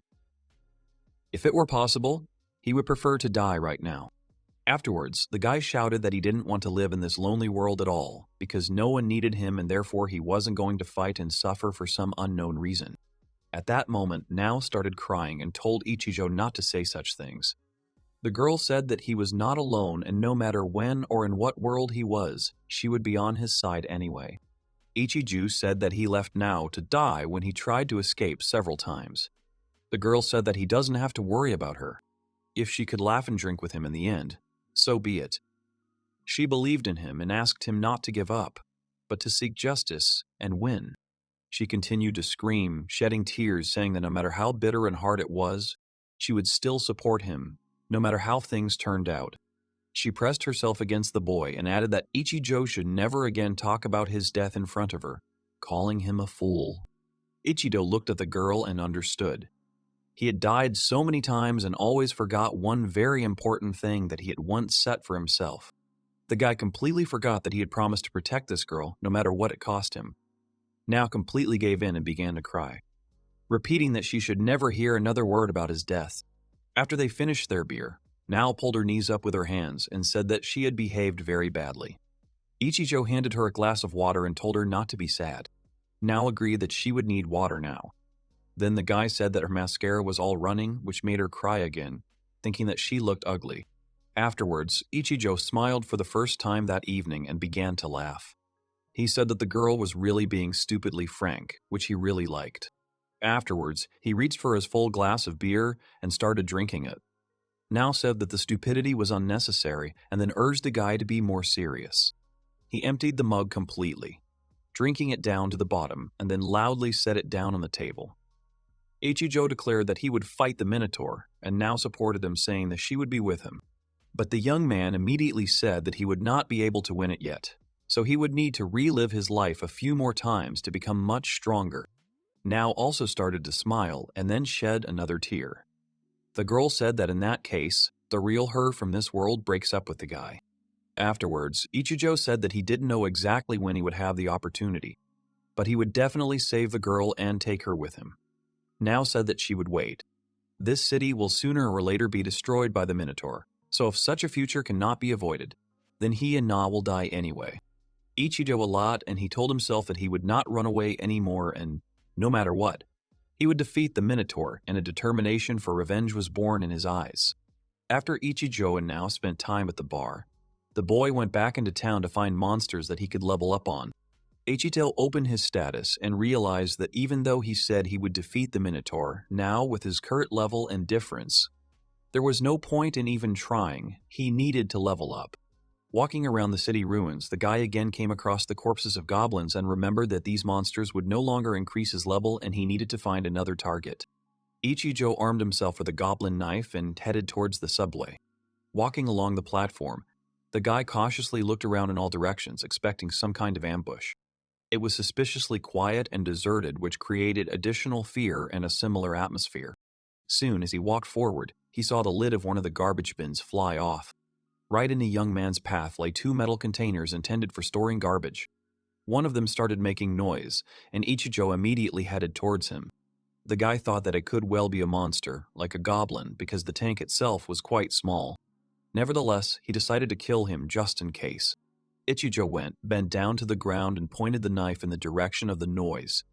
Soon he saw a little girl trying to hide in the tank, shaking with fear. Seeing Ichijo, the girl immediately threw herself on his neck. Glad that it was not a monster, but an armed guy. She begged for help with tears in her eyes. The girl said that she was looking for her little sister. They were heading to the shelter together and she lost her halfway.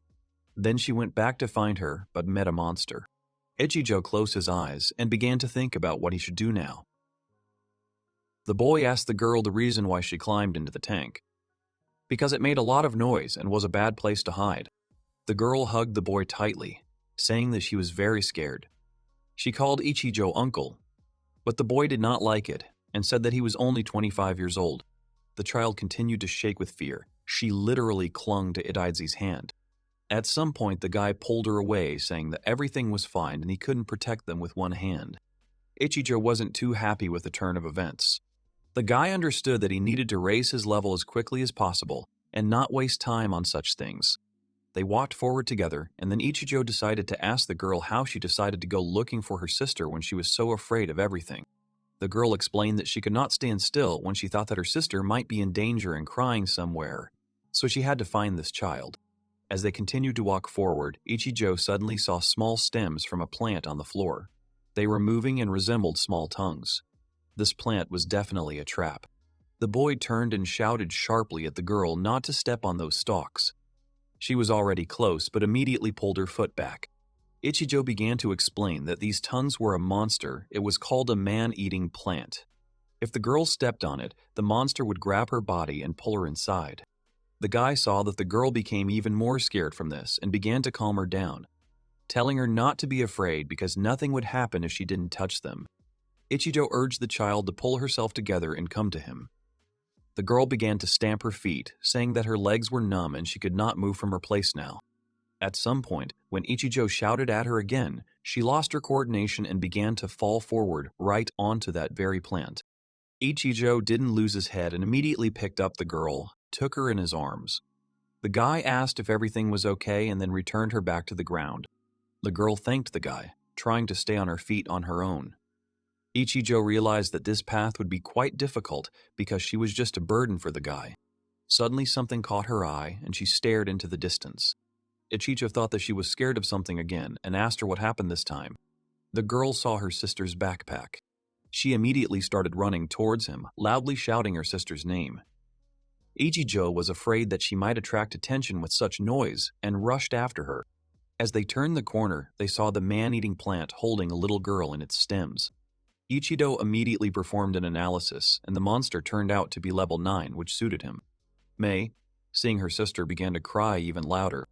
The girl wanted to run to her, but Ichijo stood in front, blocking the way with his hand. He told the child to step back. The guy warned the girl that if she found herself within reach of this monster, she would be in danger and would not be able to help her sister. The girl's sister continued to fly on the monster's stalk, and Ichijo realized that he had no time to hesitate. The boy took the knife and rushed to help.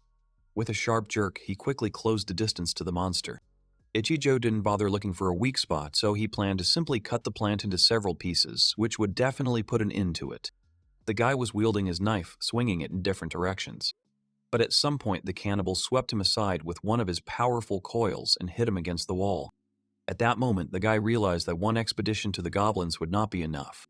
Things were bad, and Itidzi was already also wrapped in the plant stems, trapped. Sister Mei, seeing this, began to slowly approach. Apparently, the girl took a long time to collect her thoughts, but at some point she put her hands forward and ran straight towards the monster. The girl ran with her eyes closed, and Ichijo shouted at her that she was doing something completely stupid, because the man-eating plant was about to kill her. The girl ran up to her sister and stretched her arms up. With tears in her eyes, she said that she would definitely save Moya, so she could calm down. Maya also started to cry and scream to her sister. At that moment, the monster turned its attention to the girl who had just run up and started to launch a new stalk in her direction. Ichijo, without wasting a moment, took advantage of the monster's distraction. He immediately cut the stem that was holding it and began to move towards the main body. Quickly getting to the monster's side, Ichijo swung his knife and cut it in half, destroying the bud. For the kill, he immediately rose to level 9. Afterwards, the guy landed on the ground. He was slightly wounded and understood that the only thing that saved them all now was the fact that the monster's consciousness was chained to other people. The girls began to hug each other, still shedding many tears. Ichijo watched all this from the side, giving them some time to hug. Watching all this, the guy smiled dryly and thought that in the end, saving people wasn't so bad, because inside he felt like a hero. The girls turned to the boy and began to thank him for saving them. They also said that they would never forget the boy's kindness and generosity. Just as Ichijo wanted to answer them, saying that he hadn't really done anything special, the girls' bodies were already headless and were flying towards the ground like 2 sacks. This shocked the young man. It was especially hard to watch things like this. Ichijo was stunned and soon began to slowly raise his head up to where the attack had come from. He still didn't understand how this was possible, but soon he saw the toothy mouth of a monster that was chewing something inside. It turned out to be a huge cannibal of level 22. Its statistics were also all greater than Ichijo's. The happy moment did not last long, and the harsh world showed its fangs again. 2 precious lives were lost in this world in a moment like that. The girls' faces continued to appear before Ichijo's eyes, who was now simply overwhelmed with emotion. But things were still bad, having eaten 2 girls. The monster now intended to deal with the boy who stood before him. His mouth was full of sharp teeth. Ichijo knew that there was no point in even trying to fight this monster because the level difference was too great for him, 13 units. The guy bared his teeth and understood that there really was no other way out but to run if he wanted to stay alive. However, he did not understand why he continued to stand in place. In the guy's head, there were thoughts that he should run because he was an ordinary office clerk. But the faces of the 2 girls who had been brutally eaten by this monster kept flashing before his eyes. Ichijo picked up the knife and told himself that he had no intention of escaping. The huge ogre began to entwine the buildings nearby with roots that it released from its hands. Ichijo continued to stand in front of it and watch the approaching monster. The monster began to reach for the boy, gradually opening its mouth. It intended to grab the boy and eat him just like the 2 girls. Lido Day began to attack and hit with his stems at the place where Itazi stood. The guy noticed that the monster had a heavy and fast attack, and if it hits accurately, the young man will die. But Ichijo wasn't going to give up so easily, so he deftly dodged, avoiding the ogre's blows. The boy understood that he would either die or win. Ichijo continued to swing his blade, hitting the monster's tentacles. He knew he was breaking through the ogre's defense, so he had a chance. The monster's defense was really weak, and Ichijo, despite the difference in levels, did not lose his composure at all and was completely concentrated. At one point, Ichijo was already sure that he was winning, but another blow from the monster hit the goblin's knife, which Ichijo picked up, and it broke. Ichijo jumped up and decided that he would attack with his arms. It had defeated the goblin expedition with them, so with a strengthened body, he could try it on the ogre as well. Ichijo shouted that he would crush the monster and immediately struck him on the head. A hole immediately appeared at that place, and the boy thought that this was the end. Ichijo pressed the monster down, and it immediately pressed itself into the ground. The guy smiled and shouted that he had succeeded, but there was no notification yet, which usually appears immediately. From the knot that had formed, a new head immediately emerged, which was directed at Ichijo. The young man was surprised that the monster had such a strong regeneration. He screamed and immediately received a blow to his body, which immediately threw him back. The boy was immediately thrown out of the gateway where Ichijo was fighting with the cannibal and soon stopped when he hit a large truck that was carrying gasoline. Ichijo couldn't believe he had dominated the entire fight and made such a bad mistake. It was a damn shame after everything he had done. Looking at the people who had already been killed by the monsters, Ichijo continued to be overwhelmed with emotions. This world was damn cruel, and the invasion of monsters had greatly affected it. Despite all this, the boys still couldn't provide adequate protection to those little girls and his manager now. That's why he hasn't given up yet. The boy began to rise to his feet, leaning on the truck next to him. He saw a huge cannibal gradually crawling out from behind the alley and following him. The monster gradually moved forward and spread its roots forward.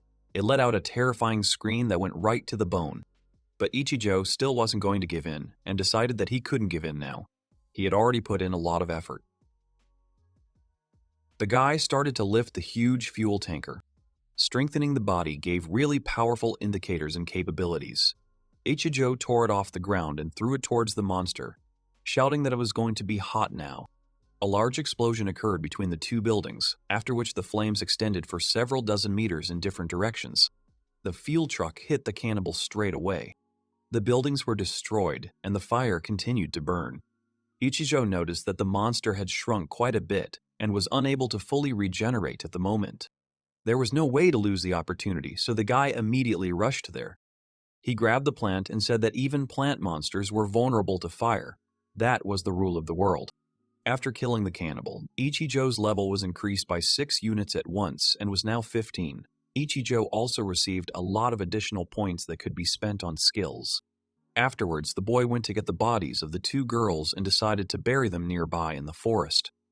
He put a backpack next to their grave, but he knew that he was still too weak. None of this could have happened because if he had been pumped up and more experienced, he could have saved them, but nothing worked. Ichijo reproached himself for this. After summoning his status, Ichijo immediately raised his body's fortification to level 2 and was ready to fight the two wolves that emerged from the trees. Now Ichijo was determined to fix this damned awful world. He looked at the two wolves and, despite his wounds, rushed towards them.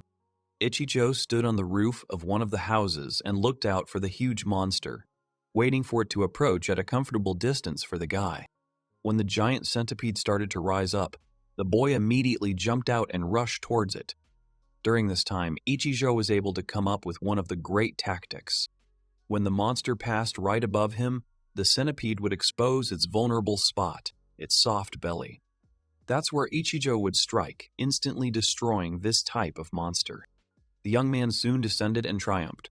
This technique worked well on medium-sized monsters, and they could be easily defeated, such were the privileges of reincarnation. Finally, another level was raised. Ichijo has died 3 times since then, and his overall level is now increased to 25, and he has also managed to accumulate 10 points. But with all this, it was still a long way to increase the level of body strengthening. The guy believed that when he could unlock the 3rd level of body strengthening, he would be able to defeat the boss. But leveling up after level 20 became very difficult. The guy could only level up 1 level, and it took him about 10 hours of battles to do that. The fastest way to gain points and experience was to complete various quests that the system could give out. But with all that, there were none.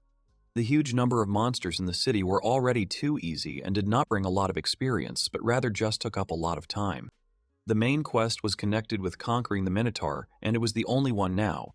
After the goblins, there were no more quests with small monsters. There was no longer a monster in this city that was stronger than Ichijo. Unless, of course, we were talking about the Minotaur, which was the main target right now. With all this, the guy did not understand what was going on and why he could not begin to fight him. In fact, he was still missing a few good skills in his arsenal. Overall, the guy came up with the idea of acquiring a magic scheme. This skill allowed living beings who did not have the ability to magic to master it. With all this, when you open this skill, which is what Ichijo actually did, the person opens a new indicator, magic power. It also increased with the increase in level.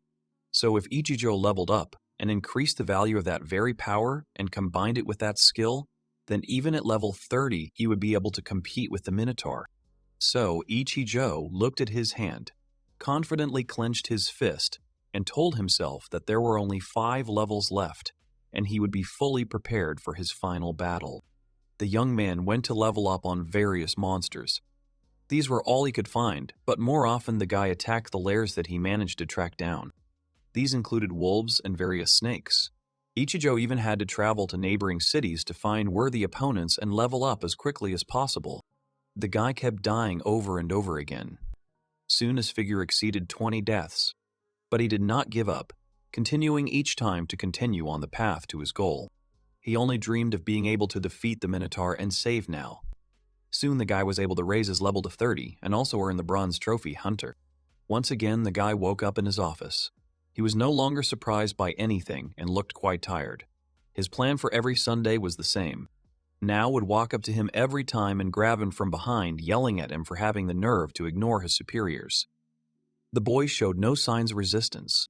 Now, when she realized that she simply couldn't squeeze his neck, stepped back, surprised that the guy was incredibly strong and powerful. Each time, Ichijo stood up, took the girl's hands, and said that thanks to her words, he was able to hold out until now. The guy said that he resisted and did not take a single step back.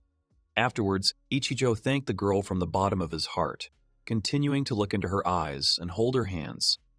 Nao was always very surprised by this, and every time, as if it was the first time. But that was how it was. She didn't understand why the young man was telling her this so suddenly, and Ichijo had asked the girl today to listen to him when everything was over. That's why he asked Nao not to quit her job until that moment.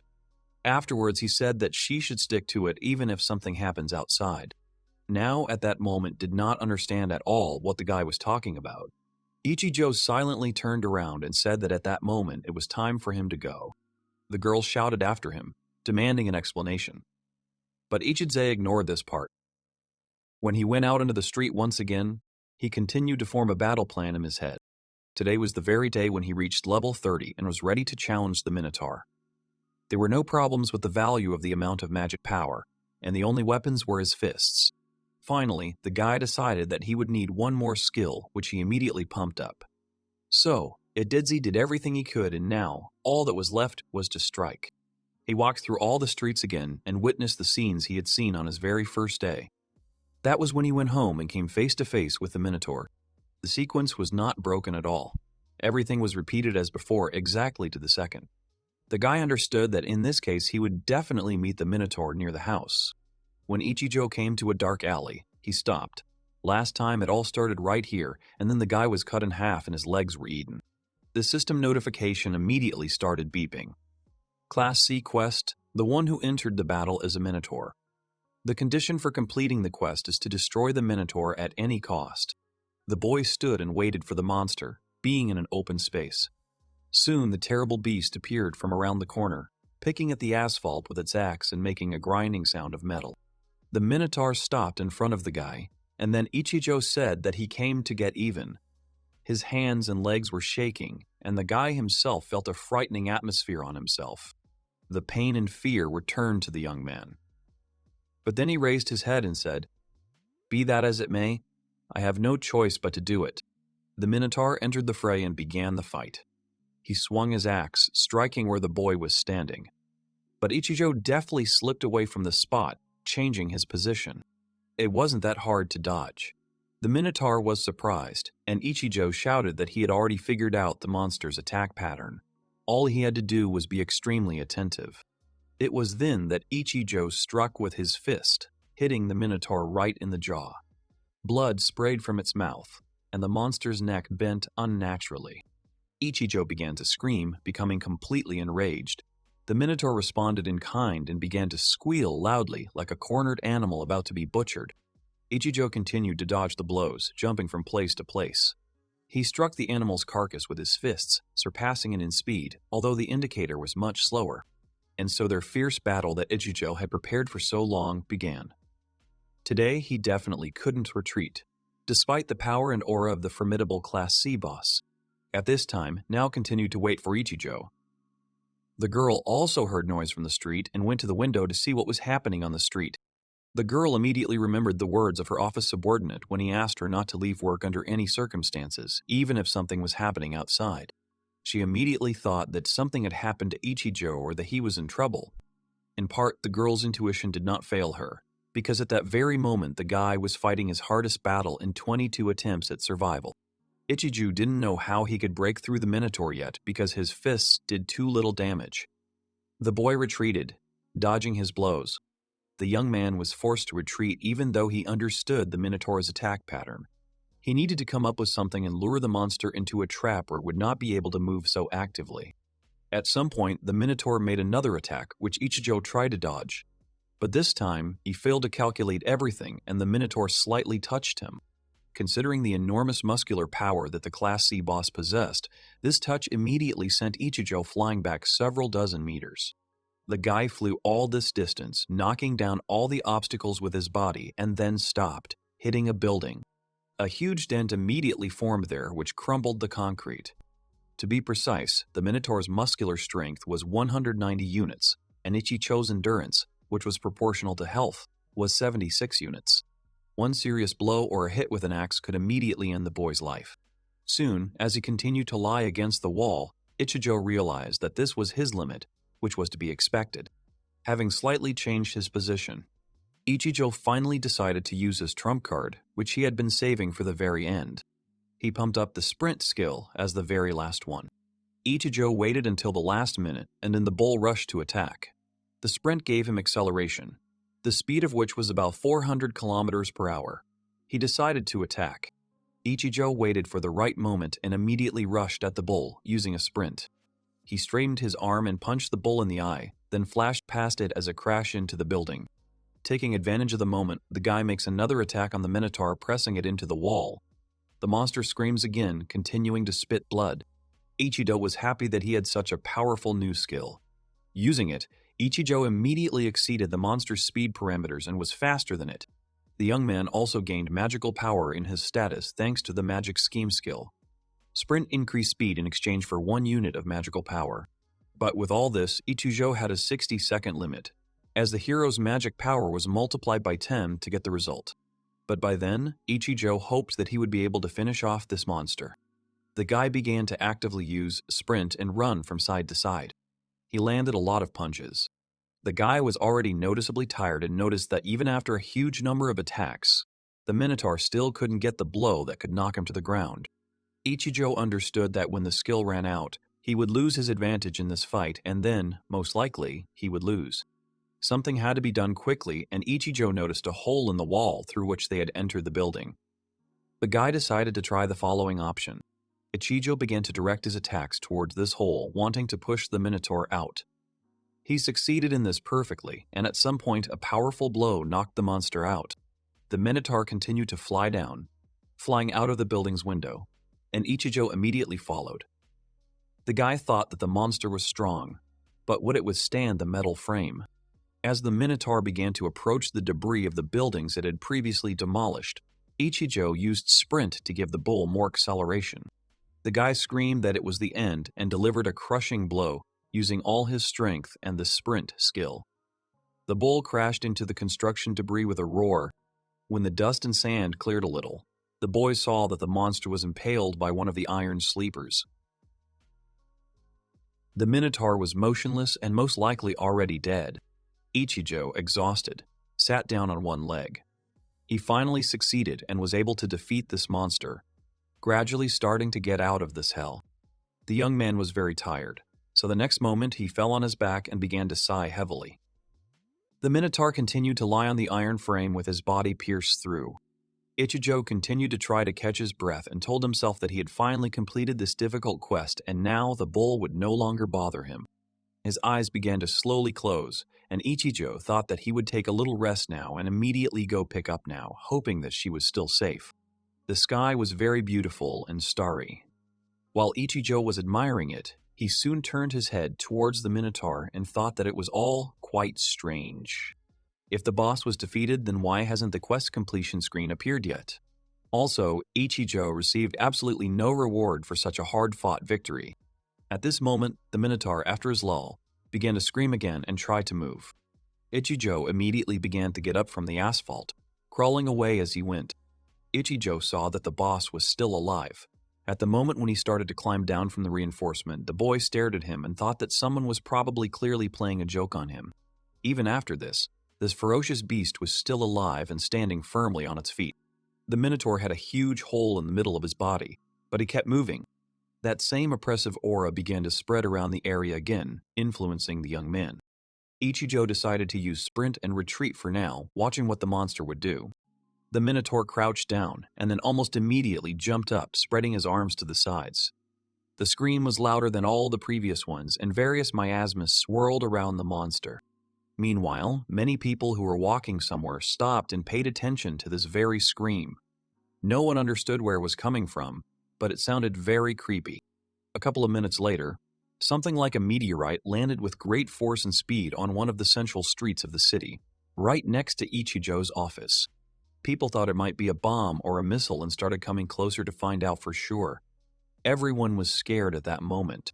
After the dust settled a bit, people saw that it was a man who had suddenly fallen from the sky.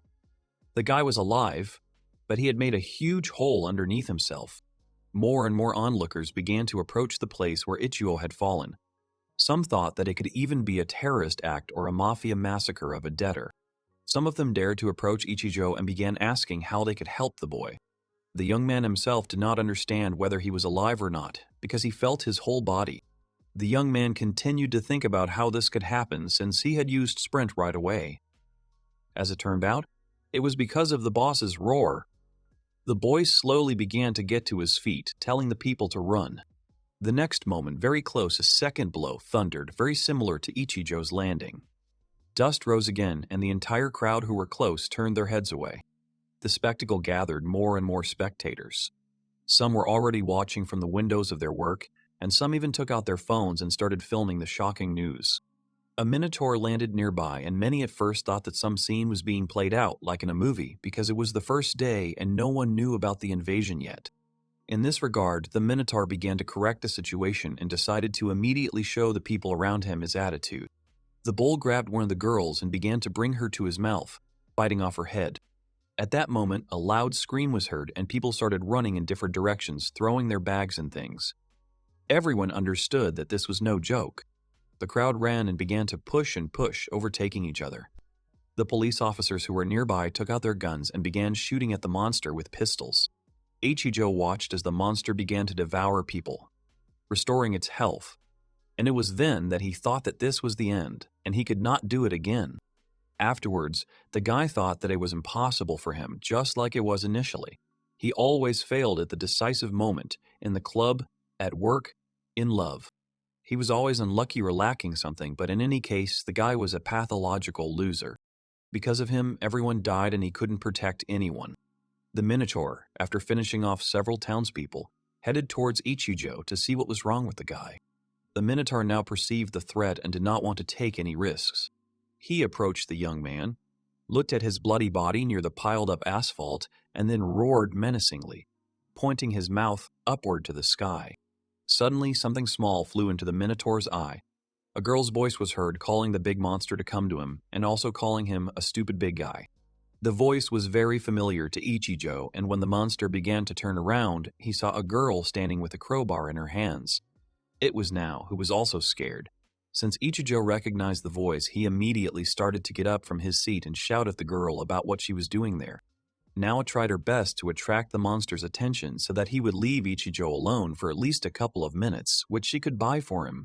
Ichijo was shouting in displeasure that the girl had violated his request that she should not go out on the street no matter what. The guy was shaking with fear. He understood perfectly well what could happen now and was terribly afraid of losing Now. Ichijo shouted for the girl to run away as quickly as possible and threw away the iron. But in response, Now smiled and told Ichijo not to say such nonsense. Taking care of subordinates is the direct responsibility of the boss. That's why she's here. Ichijo continued to watch with a blank look as the Minotaur turned around and walked towards the girl, extending his huge hand towards her. Ichijo knew that this way the girl would definitely die. He leaned on his legs and forced himself to stand up, even though his body had no strength at all. He had to save Now. After all, he had fought only for this and had already suffered several deaths. But he never stopped giving in. Ichijo was not going to give her to anyone anymore, so he decided to risk everything. Ichijo began to rise from the pit where the Minotaur had driven him. The boy found it hard to breathe, and his whole body felt hot, as if he was burning. He had already exceeded his limits. However, he wasn't dead yet, so he was willing to risk everything and not let the monster touch Now under any circumstances. He wouldn't let him take anyone or himself anymore. There was only 1 second left that he could still use to sprint. In that remaining moment, he rushed at the monster, scattering stones from the pit in different directions. The sprint was already ending, and the Minotaur continued to slowly approach and stretch his hand towards Now, who stood with a crowbar and screamed in fear, shaking completely. The crowds of onlookers continued to stand in place and watch as the brave girl who provoked the monster was about to die. Considering that she stood up for people, she did not receive any response in return. The Minotaur continued to move, even with a huge hole in the middle of his body. It was still very strange that it did not kill him, but there was no time to think of a new way. That very second felt like an hour to Azizi. He was rushing towards the girl, covered in bruises, and his mind was spinning with the various moments he had with Now. He remembered the girl asking him if he was feeling unwell. At that moment, she offered her help and said that Ichijo could consult with her at any time, or when she got upset and started to cry, quietly saying that if she could just laugh with him or have a drink, then that would be real happiness for her. In his head, the boy said that one day he would definitely save Now. At that moment, the girl appeared before his eyes and said that she would wait for that moment. Continuing to run using his skill, the picture suddenly disappeared, and the guy realized that he needed to pull himself together and concentrate on the moment if he really wanted to save the girl. He remembered the Minotaur's axe, which remained in the ground, covered with pieces of asphalt.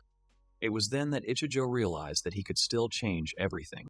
Flying past the weapon, the guy grabbed the axe and continued to rush towards the monster. He had to use this chance to move forward already, having completed this task. 0.03 of 1 second remained. Ichijo began to raise the blade, letting out a furious cry. He put all his strength into his last blow, hoping that Now would live. In the last hundredth of a second of the sprint, Ichijo jumped up and cut the Minotaur in half where there was already a hole. The monster opened its mouth and blood immediately gushed out from there as well. The guy stood there with a bloody face and tried to catch his breath. People continued to look at him without saying a word. Everyone was amazed that the guy managed to defeat the monster. The Minotaur's body lay on the ground. Ichijo had split it in two and the monster's face was open-mouthed, as its death had occurred instantly. Now dropped her weapon, which she was standing with in hopes of distracting the Minotaur. She was also surprised that Ichijo saved her from certain death. After all, he only had a few seconds. Traces began to appear in the girl's eyes. She opened her mouth and was about to say something. At that moment, Ichijo walked towards her to help her up. The crowd perked up a bit. Everyone looked at the guy who was still holding the huge Minotaur axe. They couldn't believe what had just happened before their eyes. Various symbols began to circle around Ichijo. The boy received a silver trophy for completing a C-class quest.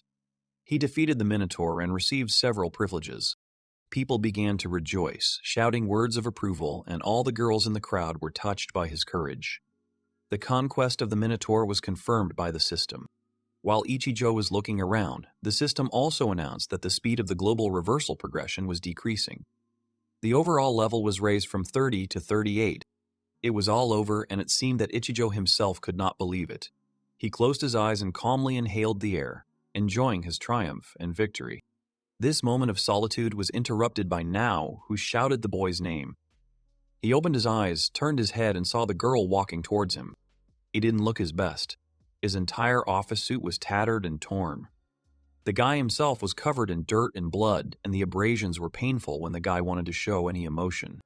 Ichijo took a few small steps forward towards the girl and began to exhale with difficulty, saying her name.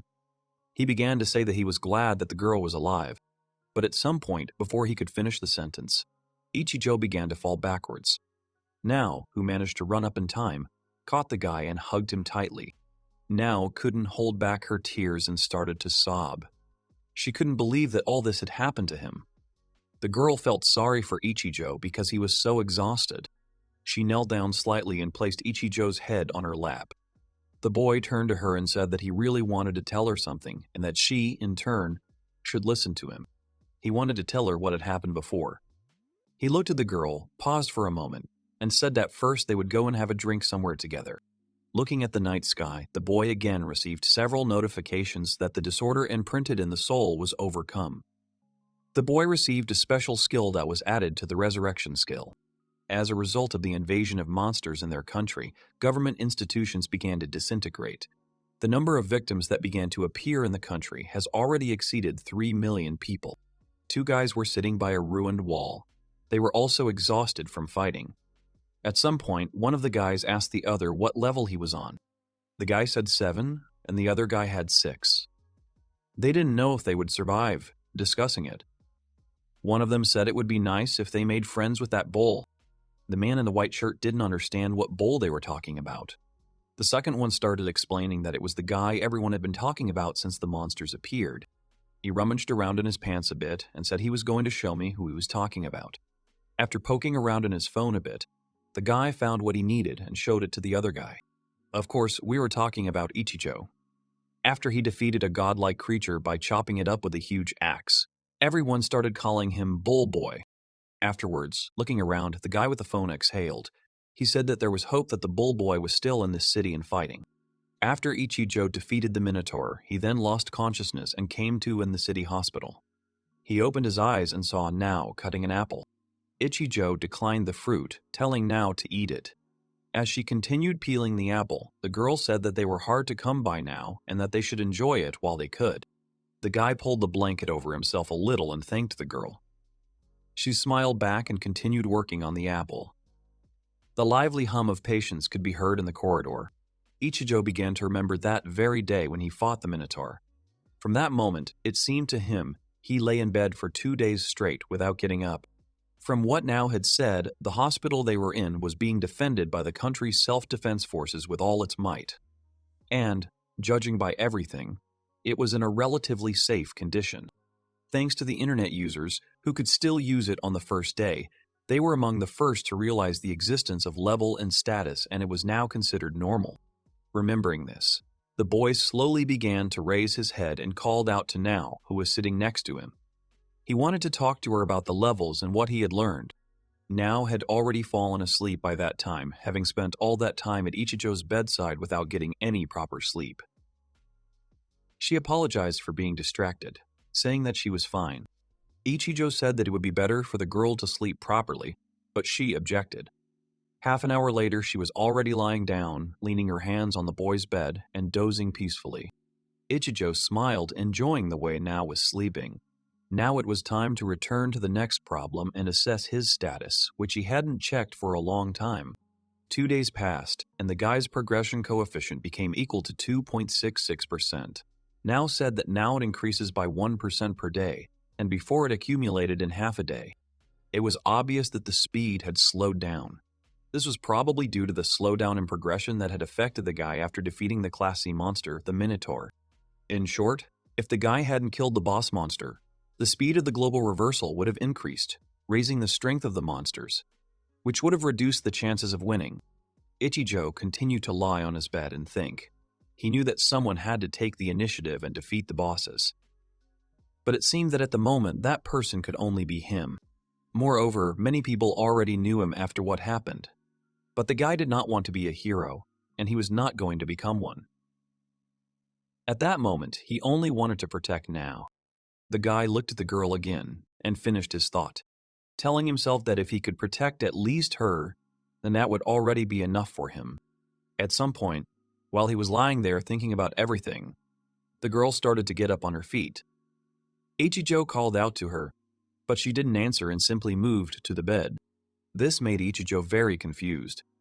He said Nao's name again, and therefore thought that the girl most likely wanted to get closer to him. But he didn't know whether he should do it now. The guy, continuing to lie motionless, quietly said Nao's name. She said something incomprehensible and continued to lie with her eyes closed, clinging to the guy. Ichijo closed his eyes and was surprised that the girl was talking in her sleep. At some point, he realized that Nao hadn't slept well for a couple of days, so the best solution was to accept it. He thought that she needed to get some sleep. She had a pleasant smell and, as he inhaled it carefully, Ichijo remembered that he needed to do something about his injured body.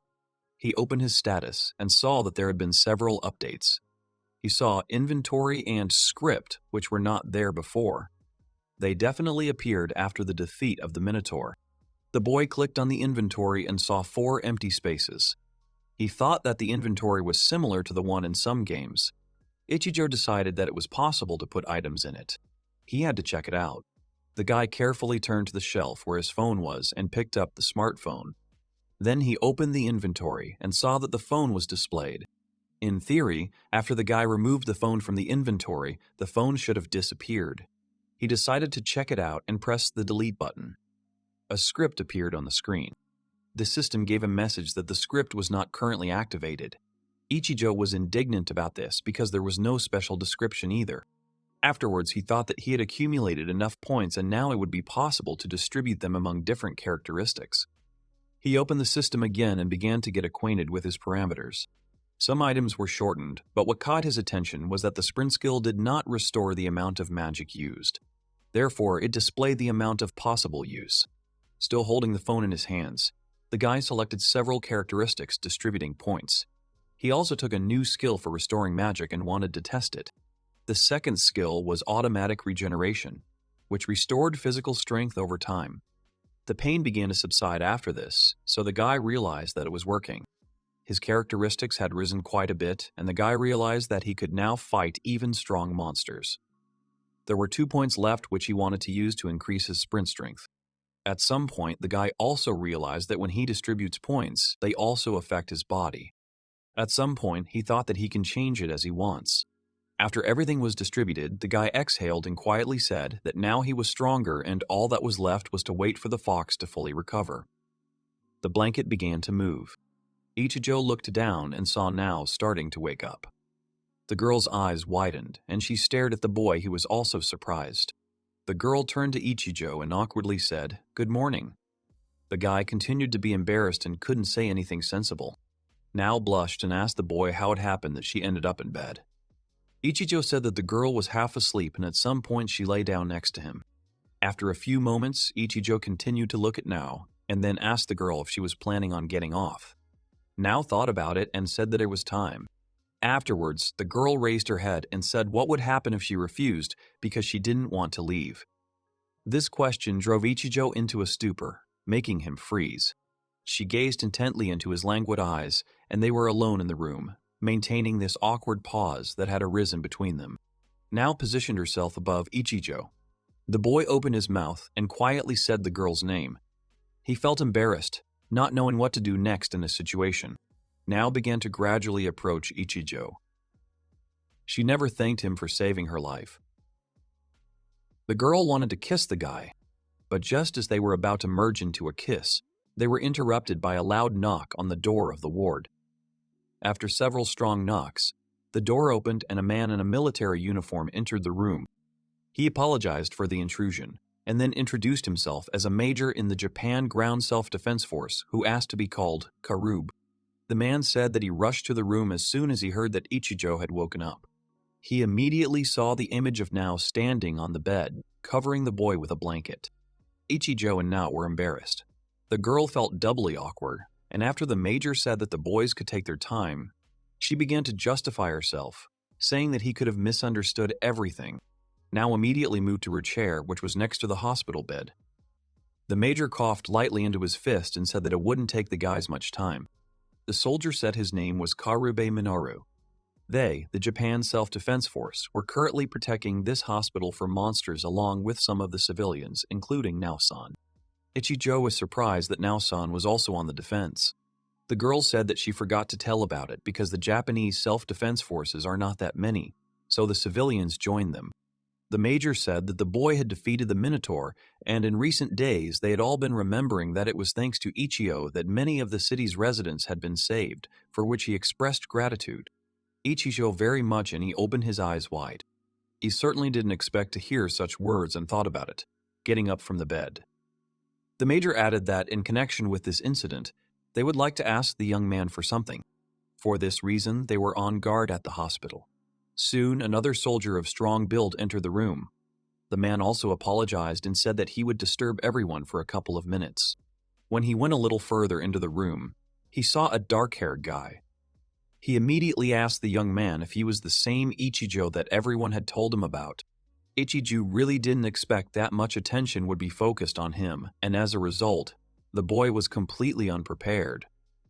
The young man hesitated, thinking about what to answer him. The soldier looked closely at the guy on the bed. He realized that this was indeed the guy who defeated the Minotaur boss, and he was only level 9, which was quite weak.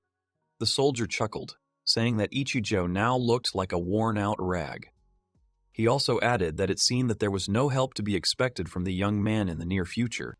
The major sternly asked Makimoto the reason for his visit. The soldier said that he had just decided to drop in and see what the boy looked like, but it turned out that there was no reason at all. Makimoto said that he was only disappointed, and then turned his gaze to Nawa. He asked who this girl was, noticing that she was just his type and he liked her. The soldier leaned over to Nao and asked her how old she was and what her name was. Makimoto continued to inquire about the place where the girl had lived before, repeating that she was his type. Nao turned away, but the soldier did not let up his pressure. The guy noticed that in the last place where he had to be, they protected the kids, who were not even wanted. He couldn't say that about this hospital at all, because he found such a beautiful girl there. Afterwards, the soldier said that he had decided everything and offered Nao to meet him. This sentence left Nao in complete shock. She screamed, telling the soldier that he was talking about something incomprehensible. The soldier threw up his hands, saying that he would explain everything. He started talking about how the monsters were only getting stronger every day now because of something called the global reversal factor. Then he turned his gaze to Ichijo and said that this rag could not protect such a girl. The soldier added that the guy was most likely just lucky with the boss. Makimoto pointed his thumb at himself and loudly declared that he was already level 25 and that this indicator was the highest in the entire hospital. He considered himself the strongest here.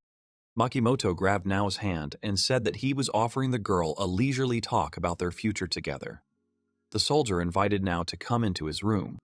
Now was about to object, but at that moment, Ichijo grabbed the soldier's hand without getting up from the hospital bed. The guy said that Now was already starting to get nervous. Afterwards, Ichijo added that he too might soon become nervous. Smiling at the soldier, the young man said that he would like to ask him to leave his room. The soldier was offended by this interference. He raised his free hand, which he had already clenched into a fist, threatening Ichijo. But the youth gripped the captured limb tighter. Mikimoto felt a great pain. He thought that Ichijo would tear his arm off. It was strange that this frail young man had such great strength. Ichijo chuckled and said that he was only level 9. But then his gaze turned angry and Ichijo said to look at his stats. Makimoto's face began to break out in cold sweat. He felt extreme pain and thought that Ichijo would finish him off right here. The soldier looked at the young man pitifully. Ichijo pulled his arm away and let go, apologizing. The boy said that he had only wanted to hold the soldier back slightly but had misjudged his strength. Makimoto fell to his knees and looked at the floor, sweat continuing to run down his face, and soon the major's order came from behind him, ordering the boy to leave the room. Nakimoto rose to his feet and hurried towards the door. As he left, he shouted for them all to go to hell. The major continued to watch the soldier leave. As he left, Karube turned to Ichijo and Now, asking their forgiveness for being so rude. Ichijo said that he understood and that they should get back to talking. The boy was curious about what request the major wanted to convey to him. Karube said that due to frequent, unforeseen monster attacks, they were in a difficult combat situation. There were also people in the city who saw a figure that looked like another boss monster. If this creature breaks into the hospital, they will not be able to defeat it. Major Karube leaned slightly towards the young man and said that he had come for help. The military man wanted to ask Ichijo to help them defeat this boss. Ichijo watched the whole thing and thought that it was too expected. Now said that, however, it was too cruel for the girl. Now began to defend the boy, saying that Ichijo had fought desperately with that monster, almost met his death, and now he was being called into battle again. She explained that the boy's body had not yet recovered from severe wounds and exhaustion. Karube, continuing to bend over, said that this was all he could do now in this situation. The major turned to the boy again, saying that he knew about Ichijo's low level, but despite all this, the boy had incredible indicators and status. The major knelt down and said that he would not even ask about the boy's strength, but would still ask him for help for the sake of the peaceful people who must remain alive. Ichijo sighed heavily as he looked at the military man. He knew that they were asking to borrow his strength, so after thinking for a moment, the boy said that he would agree to take it on. Now was shocked by this answer. She looked at Ichijo indignantly, and the major, who was starting to get up, left the room, saying that he was grateful from the bottom of his heart. Ichijo thought that besides him, there were no people who could handle such a task as subduing bosses. No matter how much he wanted to become a hero, he was the only one. Now was upset by this. She bowed her head, sat on the edge of the bed, and repeated that this was all very harsh.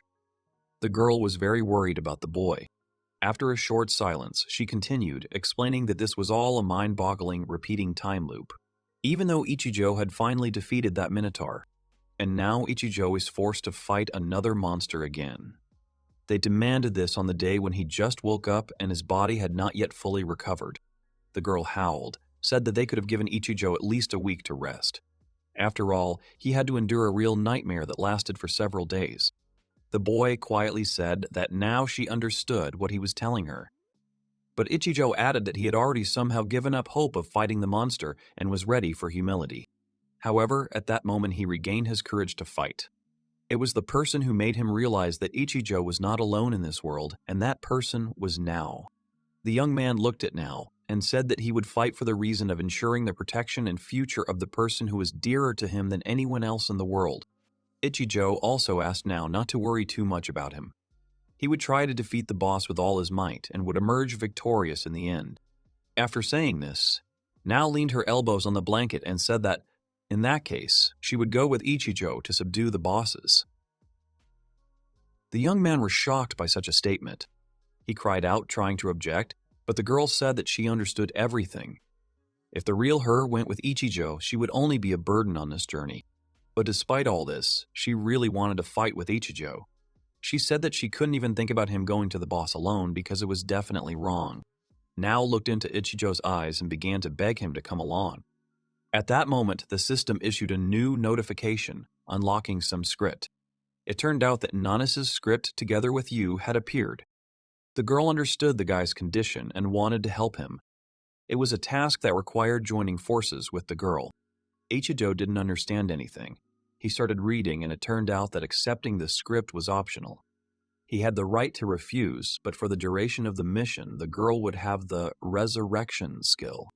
At that moment, the guy did not understand why this script appeared now. The system somehow tracked his life and Ichijo's mood, so it was not by chance that it made such scripts. He looked at all this thoughtfully and now asked what happened to him. The guy began to explain to her that a window popped up, informing him that a script had been activated. He began to explain everything to the girl, and she assumed that because she intended to help the boy, this very script appeared. Ichijo asked what the girl thought about the proposal. Now said that in the end, even if she died there with him, she could resurrect. And that was just what they needed to defeat the boss. She asked to accept the script. Ichijo began to explain that resurrection is not only an omnipotent force, as she might have thought. Hell awaited the girl, in which she would not be able to die, even if she wanted to. Now said that she guessed everything, but she had already decided on this action, and no matter what Ichijo told her now, she would not back down from her intention under any circumstances.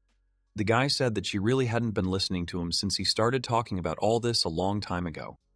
He was upset with the girl's decision. Ichijo thought about it and realized that he couldn't just call now to relive the agony of death that he experienced when he eventually defeated the Minotaur. And in that case, he knew that all he could do was save the girl, no matter what it took. Then he said that there would be no turning back if they agreed. After that, the guy accepted the script. He looked at Now and said that from now on, they would act together and it would be better to use the status and skills they had together. Ichijo had. She said that she now understood the reason for the guy's strength, and they began to study Now's status. She began to list her abilities, but the young man said that he saw everything and she did not need to bother. With his current level of analysis, he could observe everything himself. Now started waving her hands in front of his eyes, which was quite abrupt.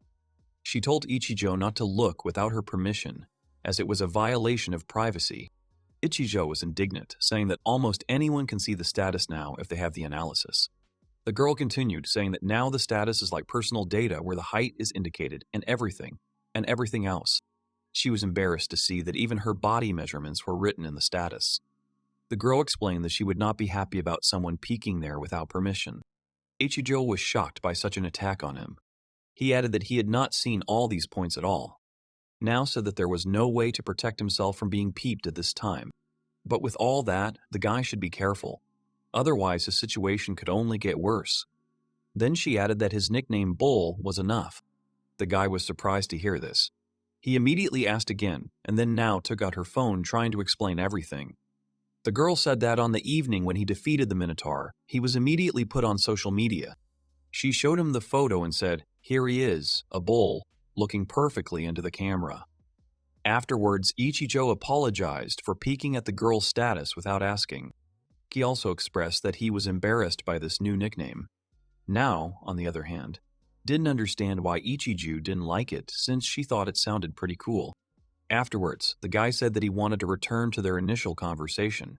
Now agreed and began to say that she would now tell about the skills that she had managed to obtain.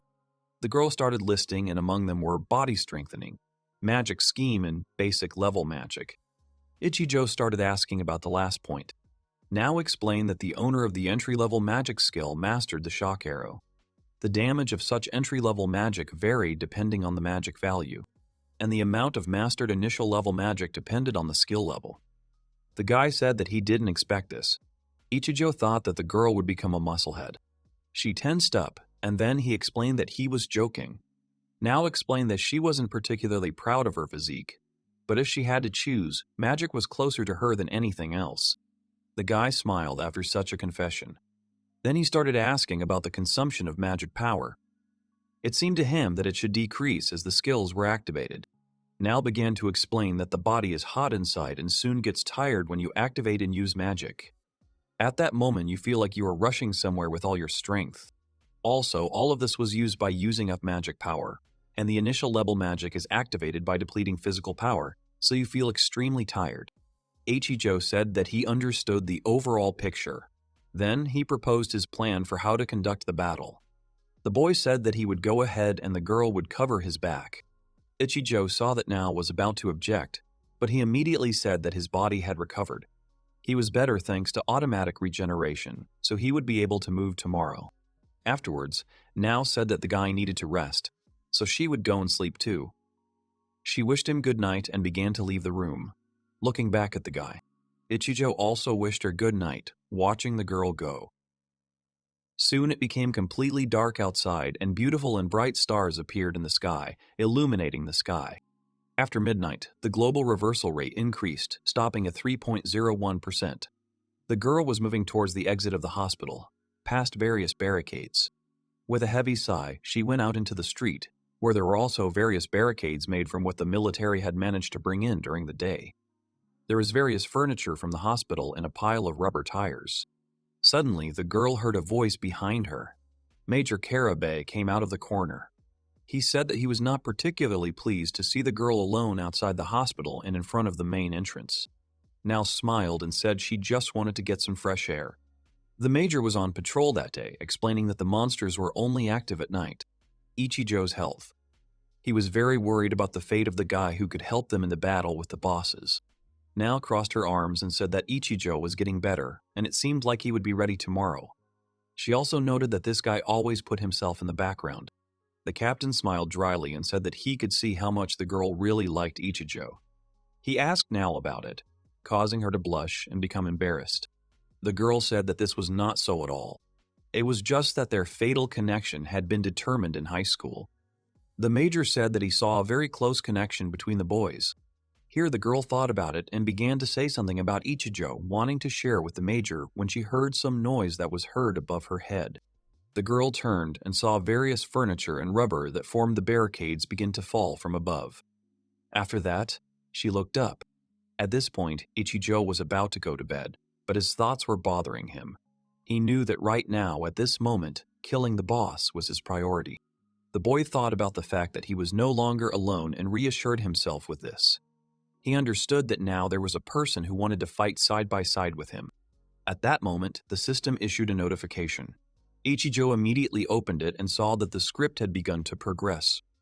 It also said that Nao's death had been confirmed. The guy didn't understand what happened and how it could happen that Nao died. The skill started to activate and the guy slowly started to lose consciousness. So, the guy woke up again in the hospital in a ward. The awakening was very abrupt, and Ichijo himself was scared of what could happen to Nao. He understood that most likely the resurrection was activated. But in that case, the guy had a question. Why was he here, in the ward? After death, shouldn't he have returned to the very evening when he first discovered your resurrection skill? It turns out that the original resurrection point was changed, and the fact it moved to today was most likely due to defeating the first boss Ichijo met, Minotaur. Ichijo was overwhelmed with emotion, because he was very angry with himself. The boy slightly rose from the bed, realizing that he had promised himself that he would not let Nao die. Suddenly, the door to the ward opened and a worried girl ran in. Nao shouted the name of the young man who was already sitting and smiling, seeing her alive. Ichijo was really happy to see her and thought that the girl had survived. But Nao said that she had died that day. That's when the guy realized that the day had started again. Ichijo started asking what had happened. Nao explained that she wanted to get some fresh air, so she went to stand at the main entrance. Karube came to her and they talked for a while, exchanging news. And then Nao felt like she was attacked by a monster, which caused her death. Ichijo was surprised that the girl realized the monster was attacking and quickly came to her senses, realizing what was happening. The guy asked about the type of monster that attacked. Just thinking about it. When Nao started to remember everything, she immediately started to tremble violently. The girl said that she didn't determine the type of monster because she didn't have time. Ichijo looked at the frightened Nao, who continued to shake. Afterwards, the girl said that everything happened in an instant. But there was one thing that she seemed to remember. The monster itself looked like some kind of animal. a terrible one, big and black. It was like a wolf, covered in fur, and its eyes glowed in the dark. Now said that after that she found that the main entrance had the same environment as it had just before the boy woke up. That is, she was immediately resurrected after that death. Ichijo thought and scratched his chin. Since it happened like this, the situation really wasn't the best. It could mean that the monsters would attack again tonight. In any case, the probability of an attack was very high. Now apologized for the fact that she died and he had to return to his previous state again. Ichijo smiled and told Now not to blame herself for it.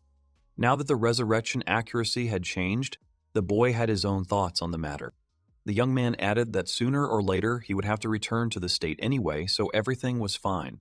Now was very worried and tears began to well up in her eyes. She asked the reason why the starting point had changed. Ichijo himself didn't understand the exact reason. He decided that for now, they should prioritize preparing for the battle with the monster. While Ichijo was looking at the system panel, Now said that she would warn Karu about today's attack.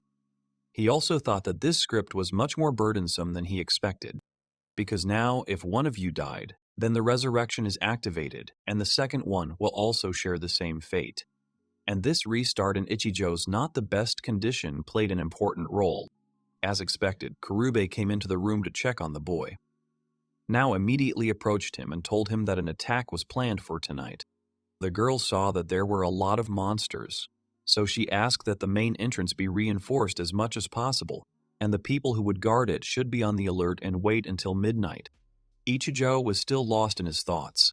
He kept thinking about Now, who would have a hard time, and then he decided to pull himself together, realizing that he could protect her. Soon the door to the ward opened and Now came back in. She saw that the guy was already standing on his feet and gradually removing the bandages. He was much better, although everything hurt. But they had no choice and had to act. Ichijo stretched and said that before the monster's attack, which would happen in a few hours, he would be able to recover to some extent. Afterwards, he started looking for his things and started getting dressed. Ichijo said that he wanted to take a short walk to stretch his body, and he asked Now to wait for him in the room. The girl agreed and stayed inside. Ichijo went out into the corridor and began to look around. At some point, slowly moving forward, he realized that he seemed to have gotten lost. Soon he came out into one of the halls of his floor and headed towards the elevator. He tried to press the button, looked at them, and realized that it seemed that they had been switched off as an emergency so that no one would get trapped. After all, the monsters could have cut off the electricity that went to the hospital. Ichijo also noticed that every time he went to hospitals, he was always wrong. But before these monsters arrived, he had time. He needed to study the hospital well and understand what advantages he had in his further fight. Suddenly, Ichijo heard a noise that arose from the lower floors. The boy stopped and began to listen, not understanding what was the cause of such a rumble. After that, people started screaming in the hospital. All the patients opened their doors out of curiosity and started to inquire about the source, because it could be an alarm. Ichijo walked towards the noise and soon saw a man who was exhausted coming up the stairs to their floor. He ran here with all his might and then started shouting that monsters had entered the hospital. Ichijo was shocked by the information he heard. He knew that the monsters were supposed to attack in a few hours, which had not yet passed. The guy started running up to the man who, having climbed the stairs, immediately fell to his knees and continued shouting, calling on those who could to go and fight. After Ichijo asked where the monsters were now, the man replied that he saw them in the lobby in front of the main entrance of the hospital. Before they could even react, they were besieged by black wolves. Ichijo realized that these were the same black wolves that had attacked Now. The man informed him that the self-defense forces guys were fighting them now, but there were many more opponents. Ichijo immediately rushed to the main entrance to help while there were still people alive. He thought that the attack might have started prematurely because they told the others. It was strange that this could affect the course of action of the monsters that attacked earlier. Ichijo ran as fast as he could, knowing that he had to hurry anyway. Meanwhile, all the soldiers from Major Karuba's detachment were holding the makeshift fences that the monsters were breaking into. They had been holding it for about half an hour and were running out of strength. Someone from the line shouted that they could no longer hold the fence because it was useless. Major Karabe called on everyone to continue holding the fence. But there really were many more monsters, and they were huge. No matter how the guys from the Japanese self-defense held out, the outcome was obvious. The wolves continued to rock the makeshift fence and soon began to run and push it with the weight of their entire bodies. At some point, they managed to break through and rushed inside. The army's barricade was breached. They quickly began to grab their weapons to fight back. The wolves continued to penetrate the lobby of the main entrance. One of the monsters jumped on Major Horobu, who was holding the fence with the others. At that moment, he had already managed to grab the rifle and cover himself with it, and the wolf bit the weapon with his teeth. The Major was not a timid guy, so after struggling with the monster for a while, he swung and threw the beast with all his might. After that, the Major was already standing on his feet. The wolf jumped back from the strong Major in fear several meters away. Kara bent down, picking up the rifle he had dropped, and began to look around. At first, he thought that they had escaped and would be able to correct themselves. Then he turned to his squad and ordered everyone to line up, because the moment was critical. But when he started to say this, he could not finish, because he saw that almost his entire squad was killed. The black wolves were cutting the soldiers to pieces, tearing them to pieces. The monsters spared absolutely no one and left the soldiers no chance to survive. Death was quite painful, as the beast simply bit into the soldier's flesh and opened up chunks of it. Carib thought that everything was much better. But after what he saw, he realized that their resistance was useless. They could not cope with this army of wolves. They were overwhelming them with numbers and level. In this situation, they had no chance of winning from the start. It was clear that the monsters were really progressing. But even so, the Major was not going to give up. He stood firmly on his feet and shouted that he would not let the monsters get in. The monsters rushed at the Major, and he understood that this could only buy a little time for the remaining people. The wolves began to bite into the Major's body, and he was ready to accept his death. At that moment, Ichijo arrived and kicked several wolves back towards the entrance.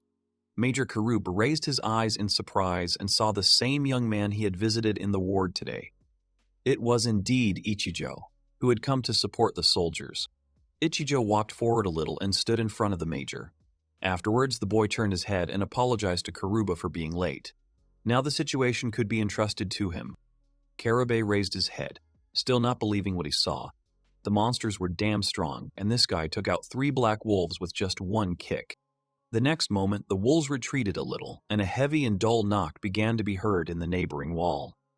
Soon the wall was broken through, and debris began to fly in different directions. Karabe continued to sit on the floor, and Ichijo looked at the one who crawled out of that hole in the wall. The guy was quite relaxed, which was shown by the fact that his hands were in his pants pocket. He looked at the enormous wolf, which was several times larger than all the others. It had 3 heads, like Cerberus.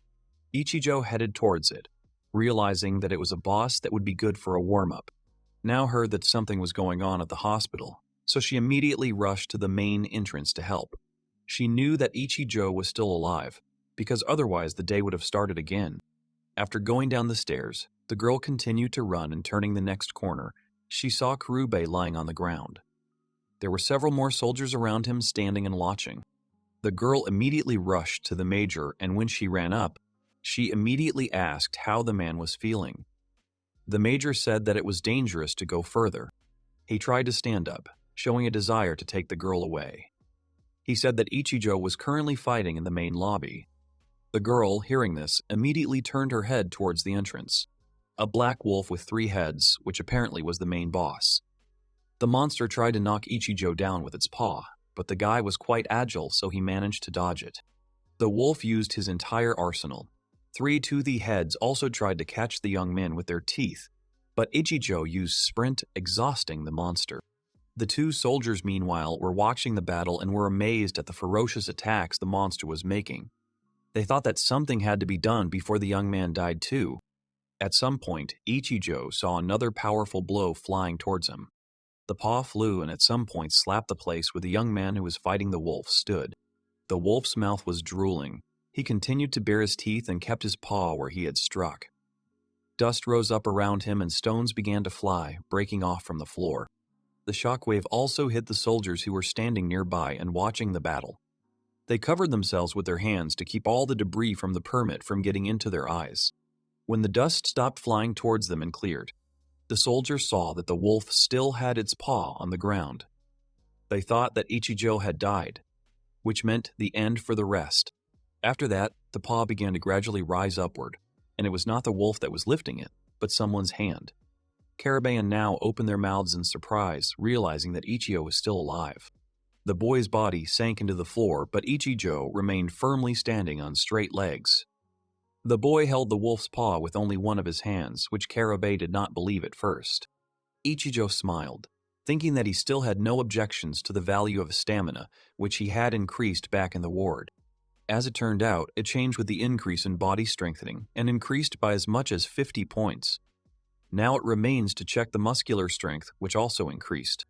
Ichijo froze for a few seconds, and then quietly asked the wolf if he was the one who killed Now last time. The young man wanted to teach this monster a lesson. Because of him, the boy couldn't keep his word.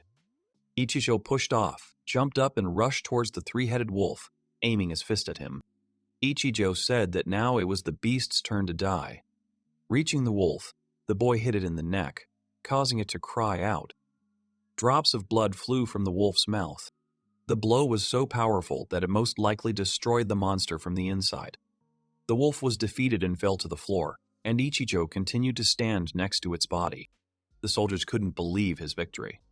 They were amazed that the guy could actually defeat this monster. The soldiers began to rejoice, saying that the young man was very cool. Afterwards, they began to encourage each other, shouting at him to go ahead and deal with all the other wolves who had killed their fellow soldiers.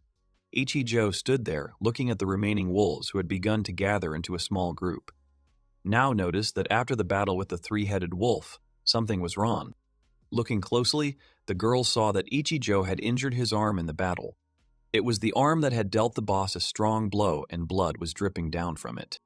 The wolves began to bare their teeth, and Ichijo said that they were next in line. But things were bad, because the wounds were much worse than he thought. The enemy was indeed tough, but the hardest part, in Ichijo's opinion, was already over. The wolves began to slowly approach the guy, growling menacingly and baring their teeth. At some point, the wolves began to retreat. Ichijo sensed something was wrong. Everyone else watched as the young man stood in place at a distance. At that moment, Ichijo realized that he felt an oppressive atmosphere that made his hair stand on end. The same feeling he had experienced when he fought the Minotaur. Afterwards, Ichijo understood everything at once. He turned towards the three-headed wolf and realized that it was not the leader, but nothing more than a small fry who was sent to attack and scout out the situation. Despite all this, after the victory, there were no notifications from the system like last time. Ichijo realized that there was someone who was subjugating the other wolves, and in that case, it was a boss monster with the appearance of a wolf. Not so far from the hospital, a large werewolf with glowing eyes sat on a water tower. It was even bigger in size than the three-headed wolf. The guy realized that if the boss himself came, he wouldn't have even a small chance to win with such injuries. Ichijo knew he had to change his plan somehow. At that moment, the wolves began to disperse throughout the lobby and began to grab the bodies of the soldiers who had died in the battle with them. After they grabbed them, they immediately ran out through the main passage at great speed. The soldiers came up and asked about the howl that was heard in the street. They did not understand what it was and thought that it was all over now. One of the soldiers said that these black, massive wolves ran like cowardly dogs when Ichijo killed their leader. The guy grinned and said that nothing was over yet. They just took their food, and the howling that was heard on the street was a kind of signal to come back. The soldiers began to approach the bodies of the dead. In this battle, 7 people from the self-defense forces were killed, and there were wounded. Ichijo understood that the wolves could return at any moment. If you count the people who can fight, it seems to be less than half. The average level of a wolf was about 18. It was necessary to kill the monsters that raided the hospital as soon as possible. They all needed to be killed. The only saving grace was that their strength hadn't changed much, even though their reversal rate had increased. Ichijo checked his stats. However, the boy realized that increasing the percentage did not always mean that the monster's strength would also increase. Now ran up to the boy and apologized for not helping him. Ichijo began to calm the girl down. When Now came close, she turned and pointed at the three-headed wolf. She also thought it was the boss, but Ichijo said it was just a small fry. Besides all of them, there was also a boss who was much stronger. The guys did not understand why the wolves started attacking so early. Perhaps they were initially preparing to attack his hospital.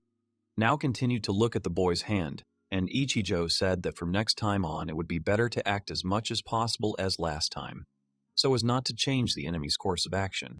Now ran up and said that she realized that it was more important to take care of the boy's health now since his fist was badly injured.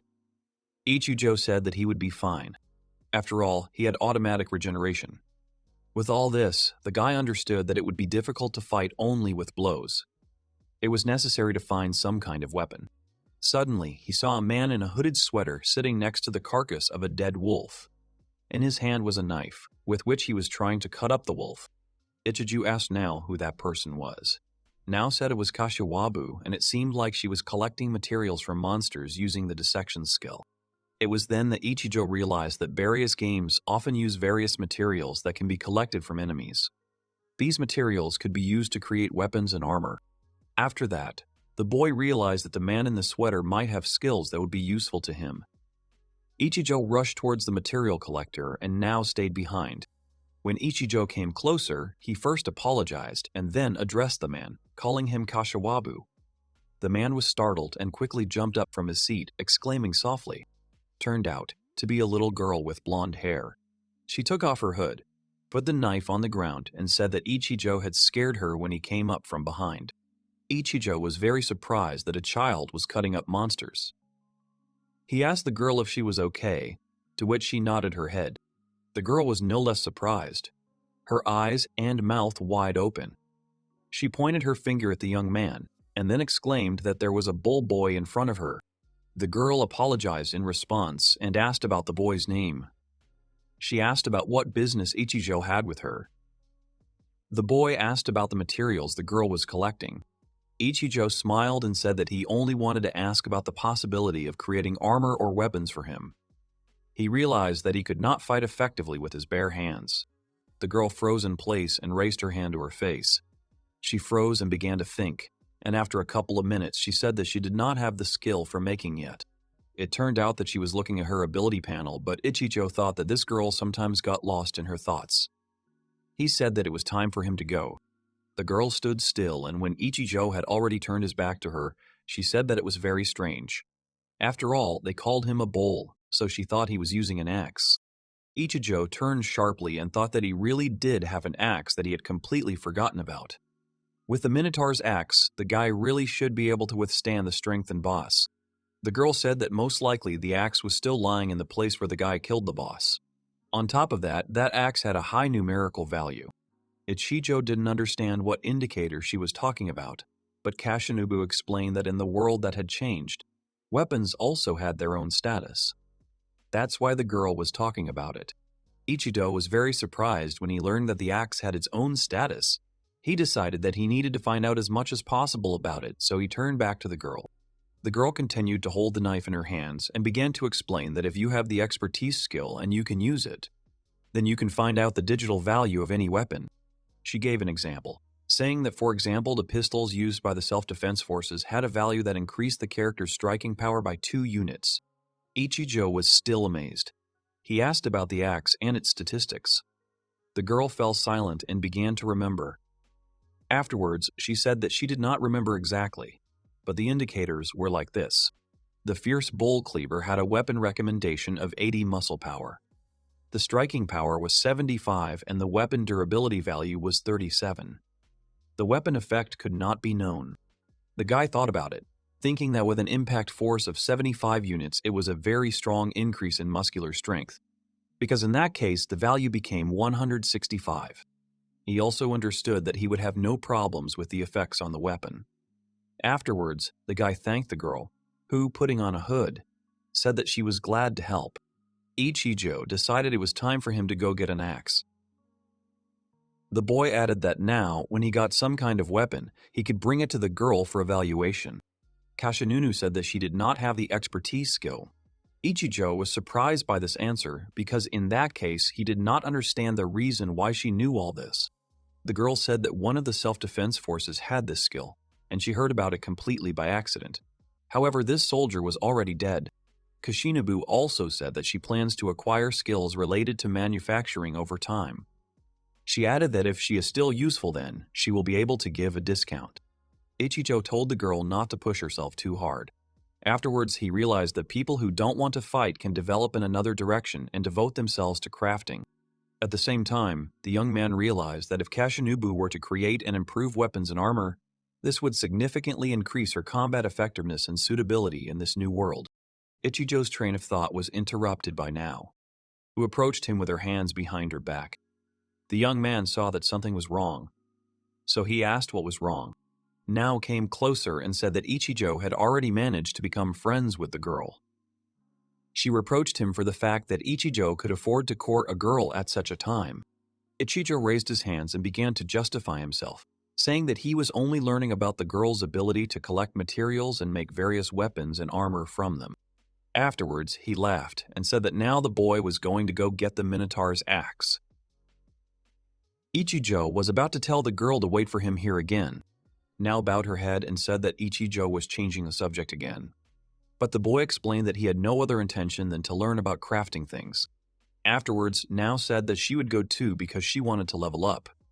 The guy said that it would be better for her to rest, and that leveling up could be postponed until tomorrow. Nao pointed her finger at the young man and accused him of being the one who said that it would be better for them to act together, and now he was telling her to stay. The girl got offended and said that the guy would prefer Kashinubu's company. She didn't care, so she said that she would level up on her own and alone. In the end, they set off together anyway. When they arrived at the city, Ichijo said that only 3 days had passed and everything was already in ruins. They had to move with extreme caution. Suddenly, something dangerous caught Nao's eye. The guy immediately covered Nao and shouted for her to move back a little.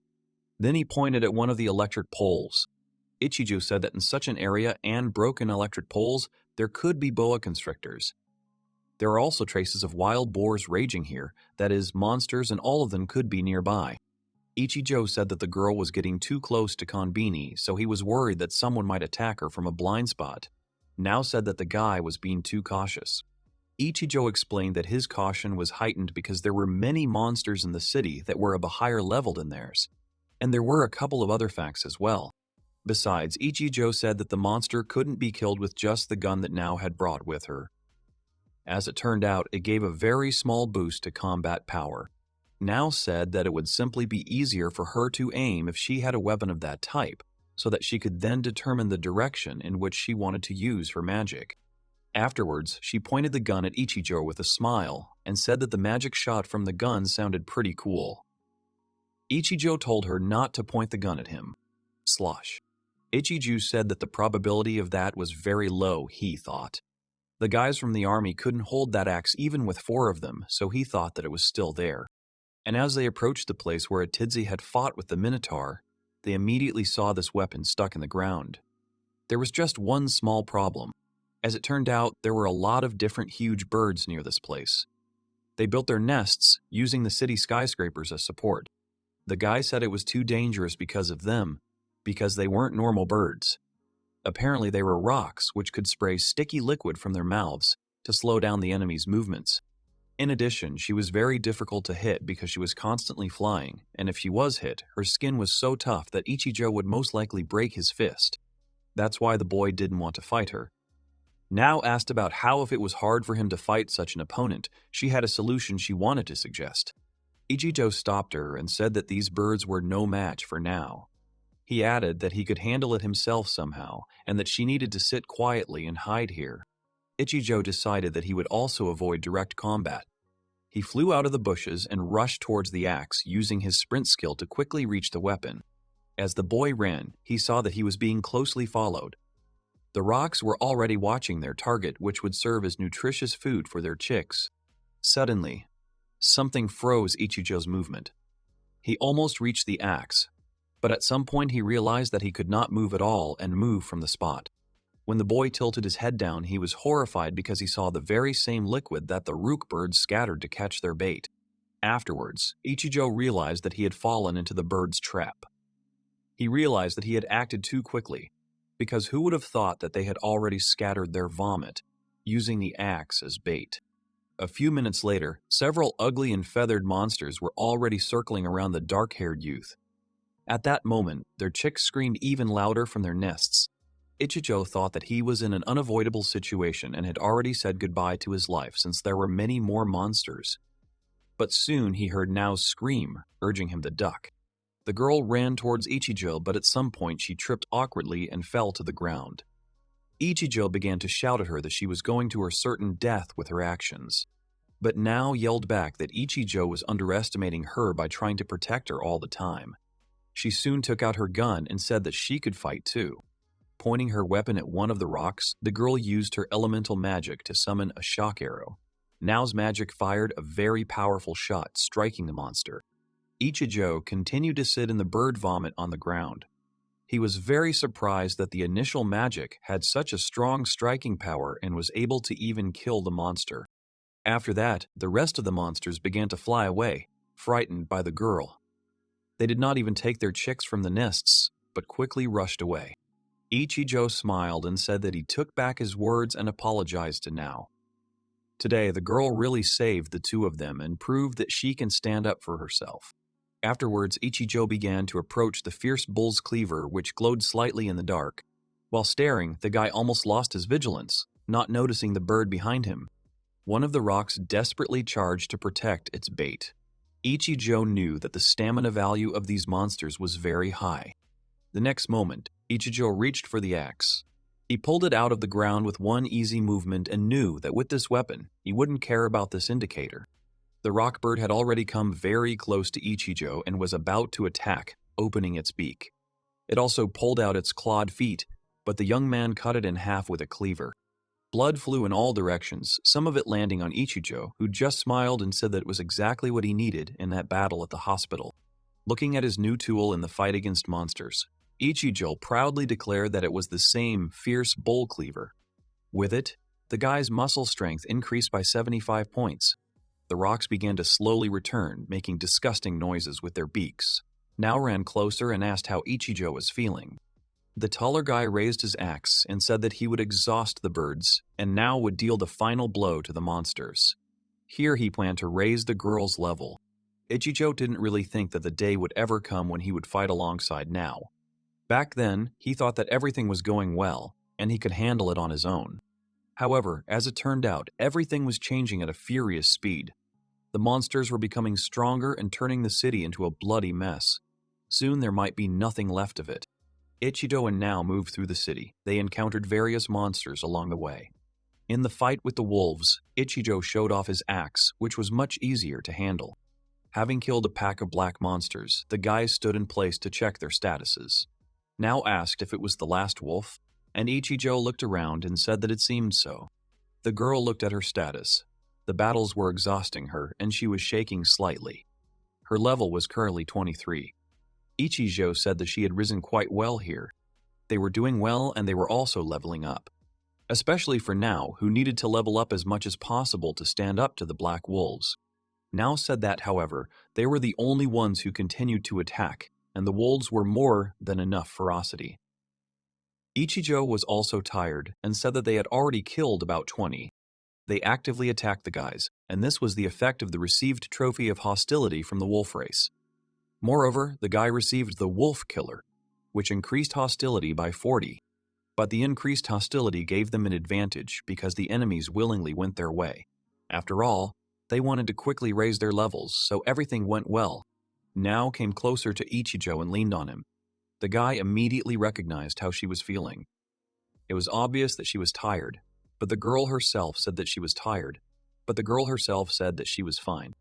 He remembered that the girl had used too much vitality and stamina due to magic. Ichijo suggested taking a short break, not far from this place. Nao drank some water and said that she was still amazed by that axe because it was so sharp that the wolves were like butter to it. Ichijo said that he himself saw this when he started using the axe. It was a completely different weapon power than the one in the previous reality. Ichijo began to swing the axe, thereby frightening Nao. The young man added that if you swing the axe to its fullest, you can go to the boss with a calm soul. But on the other hand, there was another point. If one of their guys died, they would have to go after him again. And this was quite a tiring task. But then Ichijo had a brilliant idea. He remembered the inventory and decided that if he moved it there, he would be able to use the item after his resurrection. Now noted that the boy was very enthusiastic. She turned to Ichijo and said that they could continue to level up since she had already recovered her strength. Now said that they needed to finish here quickly. Then, from around the corner, they heard a man's screams, which immediately caught their attention. Both turned around and began to look towards the city streets. Now turned her head to Ichijo and said that it seemed like someone was being attacked by monsters. She said that it would be better to go help that unfortunate person. Afterwards, Ichijo looked at her and agreed. He thought that he himself would never throw a person to die. It was decided that they would go to meet him. Heading towards the screams, Ichijo told the girl that helping without fully understanding the situation was also dangerous. It was important to be vigilant. After walking a couple of 100 meters, they turned into a narrow gateway. Ichijo walked ahead and said that it seemed like the sound was coming from here. Soon a guy ran out from around the corner, hit Ichijo and immediately jumped back. The guy had a very strong body, reinforced by the axe, so he didn't even feel the collision. Ichijo said that the man scared him, and then began to ask if he was okay. But he just silently continued to get up and ran further away from that alley. When he ran away, he shouted that they were just getting in the way, but he was running away. Now when Ichijo didn't understand what the man was talking about at all, he looked like a madman. The boy started running further, and Ichijo said that something was definitely wrong with him. The boy assumed that he was the one they had heard when they took a break a block away, but now walked a little further and looked into the passage from which the man ran out. She immediately called Ichijo and pointed her finger at him in the direction of that gateway. Ichijo came closer and they heard a noise that was getting closer to them. Soon a huge crowd of various monsters appeared from afar, running towards them. Ichijo and Nao were very scared by what they saw. They did not understand what this monstrous gathering of monsters was. The young man shouted for Nao to follow him. Ichijo had already rushed to the side. But at that moment, Nao fell to her knees and began to cry. The girl screamed that she could not stand up or move at all. The crowd was getting closer and closer. The monsters were rushing with such speed and in such a group that some of the larger ones were crushing and throwing the smaller monsters. Ichijo ran towards Nao, who continued to sit in place and silently, with her mouth open, watched the approaching monsters. Running towards her, Ichijo immediately grabbed Nao and was about to use a sprint to break away from the crowd of monsters. But the monsters did not stop. They continued to run. They swallowed the boys, and at that moment one of the monsters knocked the girl out of Ichijo's hands. The young man turned back. He stretched out his hand towards the girl, shouting her name. At this time, her body was already being torn apart by a huge black wolf, and Ichijo only heard her ringing, feminine screams. The crowd of monsters continued to move forward, stopping at nothing. Ichijo knew that as long as Nao was alive, he couldn't leave her here alone. The boy used sprint and headed against the crowd, rushing to help Nao. His body was also wounded, but he continued to run despite this. Ichijo moved along the wall and soon stopped in front of where Nao was. He jumped towards her and extended his hand to the girl who was screaming loudly. Her body was wounded and she began to stretch her hand in response. Suddenly, a giant wasp flew past and pierced the girl with its sting. Ichijo knew he hadn't made it. His eyes were wide open, but there was only emptiness inside. He slowly began to lose consciousness and fall into the crowd. The script "Together with You" was activated again and continued to progress. Nao's death was confirmed by the system and the skill Resurrection was activated. The boy came to in the hospital. He immediately got up from the bed and realized that Nao was not next to him. Ichijo jumped up and started walking towards the exit of the ward. They had been through a very difficult moment, and Ichijo understood what the girl might be going through. He had told her from the start that it would be pure hell. Ichijo continued to move down the hallway, calling out the girl's name. Her room was 703, and he soon came to the door. The boy stood there silently for a while. Ichijo came through the door asking how the girl was feeling. She recognized him, and then Ichijo said that he would open the door now and come in. But as soon as he reached his hand towards the door, he heard a loud "stop" from inside the room. Afterwards, Nao told him to leave her alone. Ichijo didn't go in. That incident had a strong impact on their further communication because that incident broke Nao's psyche. From that moment on, Nao's head was filled with terrible memories of you from the very moment when they were attacked by a crowd of monsters. The girl felt terrible pain. The girl continued to scroll through all of this, and around her she could hear the screams of soldiers who were fighting the monsters that had attacked during the day. Cold sweat was running down Nao's face. The soldiers were fighting off an attack on the hospital that had happened earlier in the day. Major Karub covered the girl with his body and asked what was happening to her. Nao couldn't move because she was so scared. Before Ichijo woke up, she remembered that she died again and the resurrection was activated again. Afterwards, she tried to get to her feet, realizing that the battle had to continue. At that moment, one of the giant wasps headed towards the girl. She immediately remembered the moment when the wasp pierced her with its sting. The girl's eyes widened and she again fell into a strong panic that paralyzed her body. After this, the girl sat down on the ground again and covered her head with her hands. Seeing this, Major Karub ran up to her and ordered that the girl be taken to a safe place as quickly as possible. Several civilians led her through the hospital corridors and left her in room 703, where Ichijo arrived later. She sat on the bed and grabbed her knees with her hands, still shaking. The moment of death flashed before her eyes again and again. Nao was about to scream, but then she covered her mouth with her hand, trying to hold back her emotions. Ichijo started to get up from the bed. The young man realized that he had let Nao die again. This made him very angry because he knew what he was getting the girl into. Ichijo clutched the blanket on his bed tightly and told himself that he probably couldn't protect her, but he couldn't stop trying. Suddenly, he raised his head as someone entered the room. It was Major Karube. After all, he repeated himself again, and the military man apologized and began introducing himself to the guy again, telling him who he was. Ichijo immediately remembered that Karube was supposed to come to his room that evening. He remembered that this was the beginning of the first day when he was with Nao and he activated the script. Afterwards, Ichijo immediately realized that the events were now repeating themselves without any discrepancies. Therefore, the attack of the Black Wolves should have begun in the evening. Major Karube looked into one corner of the room and asked the boy about the power he had. He thought it was in the object next to the boy. Ichijo immediately turned his head and understood what the military major was talking about. Karube also recognized the weapon and said that it was the same axe with which the boy had defeated the Minotaur. Ichijo was seen, and the major added that the object appeared shortly before the young man woke up. Ichijo didn't even pay attention, and most likely the weapon was placed in the inventory. Then he told the major that this was his strength. Hope appeared and Ichijo realized that it was too early to give up. He got out of bed and headed for the exit. He told the major that he was going to take down the boss because it was necessary to do what had to be done. He also warned the major that there would be a wolf attack that evening and that people should leave the lobby. The first thing Ichijo did was go to the room where Nao is now. He had to check on her and talk to her because he completely understood what she was feeling right now. He knocked on the door and said he was coming in, warning Nao. When Ichijo entered, he saw the girl sitting in a blanket on the floor, huddled in the corner of the room. She continued to tremble and Ichijo sat down on the bed next to her. The guy said that he was sorry because he could not protect her and everything could have turned out completely differently. Nao said that Ichijo didn't have to apologize to her because it was all her fault. She admitted that she was the one who got into all this, and she didn't have the strength. The girl also blamed herself for putting Ichijo in danger.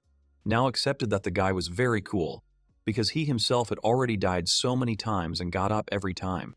Nao began to cry, admitting that she couldn't cope anymore. When she saw monsters, she immediately remembered what happened before her death. She was afraid of them and couldn't fight. After these words, Ichijo got up from the bed and went to Nao. He bent down and covered her with a blanket, and then began to gently stroke the girl, trying to calm her down. He said that she didn't have to fight him anymore. He would finish it himself because he couldn't stand to see Nao suffer and shudder in fear anymore. He couldn't let her die anymore, but there was one detail. In order to remove the resurrection from her, it was necessary to complete the script for defeating the boss together. It was for this reason that she only had to help him at the very end, when he would bring everything to victory. As he left, he added that until then she could relax. He left Nao alone in the room, and as he walked down the corridor, he realized that fighting himself was the right decision, because that's what he had done before. Ichijo didn't want the girl to suffer more each time. It was hard for him to watch how this fear was killing the girl mentally and not allowing her to live a normal life. Afterwards, Ichijo began to analyze what had happened. The massive monsters that had attacked them in the alley were connected to what had caused the Black Wolves to attack the hospital. Perhaps the appearance of a monster in the city that was the boss and controlled the black wolves somehow prompted the surrounding monsters to flee, which led to such a cluster. Ichijo continued walking towards the main entrance, still thinking, when he saw that there were still people in the lobby. He rushed towards them, telling them to quickly leave. After these words, the two boys turned around and looked at the young man with disdain. It was Makimoto, who came on the first day. The boy stood with a cigarette in his mouth. His companion turned to Ichijo and asked who he was. Ichijo continued, explaining that in a few minutes a pack of black wolves would appear, so it was best to leave. Makimoto had a terrible character, so when he turned around, he called the guy the unfortunate fool that Karu had praised so much. Ichijo continued to look at the soldier with determination. Makimoto took a few steps towards Ichijo, extending his hand towards him. His comrade stood there laughing, expecting the angry Makimoto to teach the boy a lesson. Makimoto said that some weakling really has no right to tell him what to do and raised his fist to hit the boy. After that, a black wolf burst through the window and headed towards the boys. Makimoto only managed to turn his head, and when he saw what had happened, he immediately covered his head and shielded himself from the fragments. Ichijo continued to stand firmly in place, letting the monster pass in front of him. Afterwards, Ichijo quickly grabbed the monster and threw it into a pile of makeshift barricades. Makimoto watched all this while still lying on the ground. Ichijo turned to him with a terrifying look. Blood was slowly trickling down the boy's face from a wound on his cheek. The young man said menacingly that anyone who did not want to die should leave. At this time, a team led by Horobu rushed towards the noise. The major said that no one should let down their guard, encouraging his team that they would definitely survive. Afterwards, they saw the guy who had already dealt with the first wolf at that moment. Karabi, seeing this, said that it was the fight of a man who could defeat the boss, as if he himself was Satan. After killing all the wolves, Ichijo turned his gaze to the last one. He was shaking, and the young man told him to run away quickly, because he had left the monster alive on purpose. Ichijo did this on purpose. He hoped that the wolf would lead him to his boss's lair, where the young man could leave all this torture for himself, and now. After some time, the wolf returned to its lair, and Ichijo was able to track it down. The guy saw that it was a descent into the subway, the entrance of which was all stained with blood. Ichijo walked up to the stairs that led down and began to peer into the darkness. He had no idea how strong the boss that was waiting for him there would be, but there was no other option. This had to be finished as soon as possible to stop the torment that now was experiencing. Ichijo began to go down. Passing the stairs, Ichijo continued walking along the dark corridor and soon saw a wide lobby where there was still light. There were no monsters nearby yet. A small grocery store appeared on the way. The food inside was untouched, and there were many dead people nearby who most likely wanted to get there. The number of corpses increased exponentially along Ichijo's path, and he also felt that unfortunate feeling, a certain aura, similar to the one he experienced during the battle with the Minotaur. Further ahead of the guy was a descent even lower. He looked down the stairs and saw the wolf he had been watching. The monster was following further into the depths of the catacombs. The wolf went straight down to the station and walked a little further. Then he stopped in the middle of the station and began to howl, shaking his head in different directions. Soon, many other black wolves began to approach him, which at once became about 20 or 30. This was definitely their lair, and there could be no mistake. The wolves began to gather in one big group and joined the wolf who had come, raising their heads up and starting to howl. There was a strong echo at the station, and the roar was frightening. Ichijo continued to look cautiously at the crowd of wolves and realized that there were too many of them. Without an axe, the boy would definitely not be able to stand here. On top of that, the young man continued to feel that ominous pressure coming from the depths of the station. The boss was definitely here now, so he needed to take a weapon. Soon, a silhouette of a monster appeared from a dark corner, approaching the rest of the crowd. It was much larger in size, and its eyes sparkled in the darkness. Ichijo stayed behind one of the pillars, came closer and used analysis, wanting to know the statistics and indicators of the wolf boss. What he saw horrified him. The boss was a werewolf. Its level was 93, and its vitality and muscle power were more than 200, and its speed was more than 400. Due to the increase in the turning coefficient, the figures were sky high and could not even be compared to the Minotaur. Now Ichijo would probably be killed even with the cleaver of a fierce bull. The young man sat down, wanting to leave this place quietly. He had learned enough, and now he needed to retreat in order to think of a plan to subdue the werewolf. After Ichijo climbed back up onto the streets of the city, he began to run, wanting to get as far away from the wolves' den as possible. He soon sat down near one of the houses. Ichijo knew that all this would take time, but he had no choice but to rise to a level where he could fight him. The young man sighed and thought that he could speed up his progress if he had some kind of quest related to monsters. But Ichijo didn't even know the conditions of its appearance, so he still didn't know how everything worked here. Suddenly, he saw a goblin hiding from the guy behind a trash can. It occurred to him that the only quests he had completed were with goblins and minotaurs. But no more quests with enemies, even if they killed him at a lower level. At this point, Ichijo thought that the quest might appear when he was being killed by an enemy of his rank or higher. He stood up and remembered that there were orcs in the neighboring town. There were no other options left, since there were no more monsters left in the city to climb. So it was necessary to go and test this theory. Ichijo walked along the street for a long time, looking for some kind of transport. Soon he heard some strange noise coming from one of the houses. Ichijo decided to check its source. The young man entered the ruined building and saw a muscular monster picking at the dead body of a man. Ichijo used his analysis skill while looking at the monster.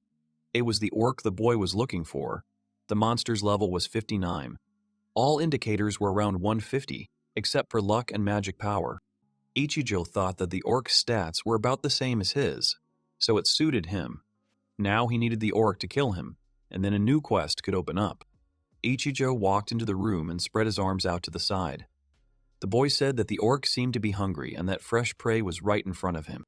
The orc turned around and began to bare his teeth. Slowly rising, the monster grabbed his club and headed towards the young man who stood at the entrance. At some point, the orc began to scream and raised his club, preparing a powerful blow. Ichijo, however, continued to stand in one place without hesitation.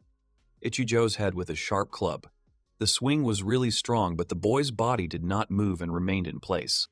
The monster's weapon stopped where it wanted to strike. Ichijo stood firmly on his feet and looked at the orc through his bangs. The monster was surprised that the boy was still alive, and besides that, he stayed where he was. Ichijo smirked and told him that it wasn't enough. The boy continued to provoke the orc, telling him to brace himself and strike with all his might. The monster began to swing again to finish it off. The orc was furious and made another blow that raised dust all around. This time, he really put all his strength into it. Ichijo continued to remain alive. The guy understood that he had put himself in a very awkward position due to the fact that he had pumped up his body fortification to level 3. Now it was not so easy for him to die, and this made everything seem much more hellish because it was stretched out in time. The pain was intense and the guy's body continued to be covered with abrasions. But Ichijo continued to stand, slightly bending towards the ground. His gaze was already completely empty and he tried to restrain himself. The orc looked at the youth with incomprehension.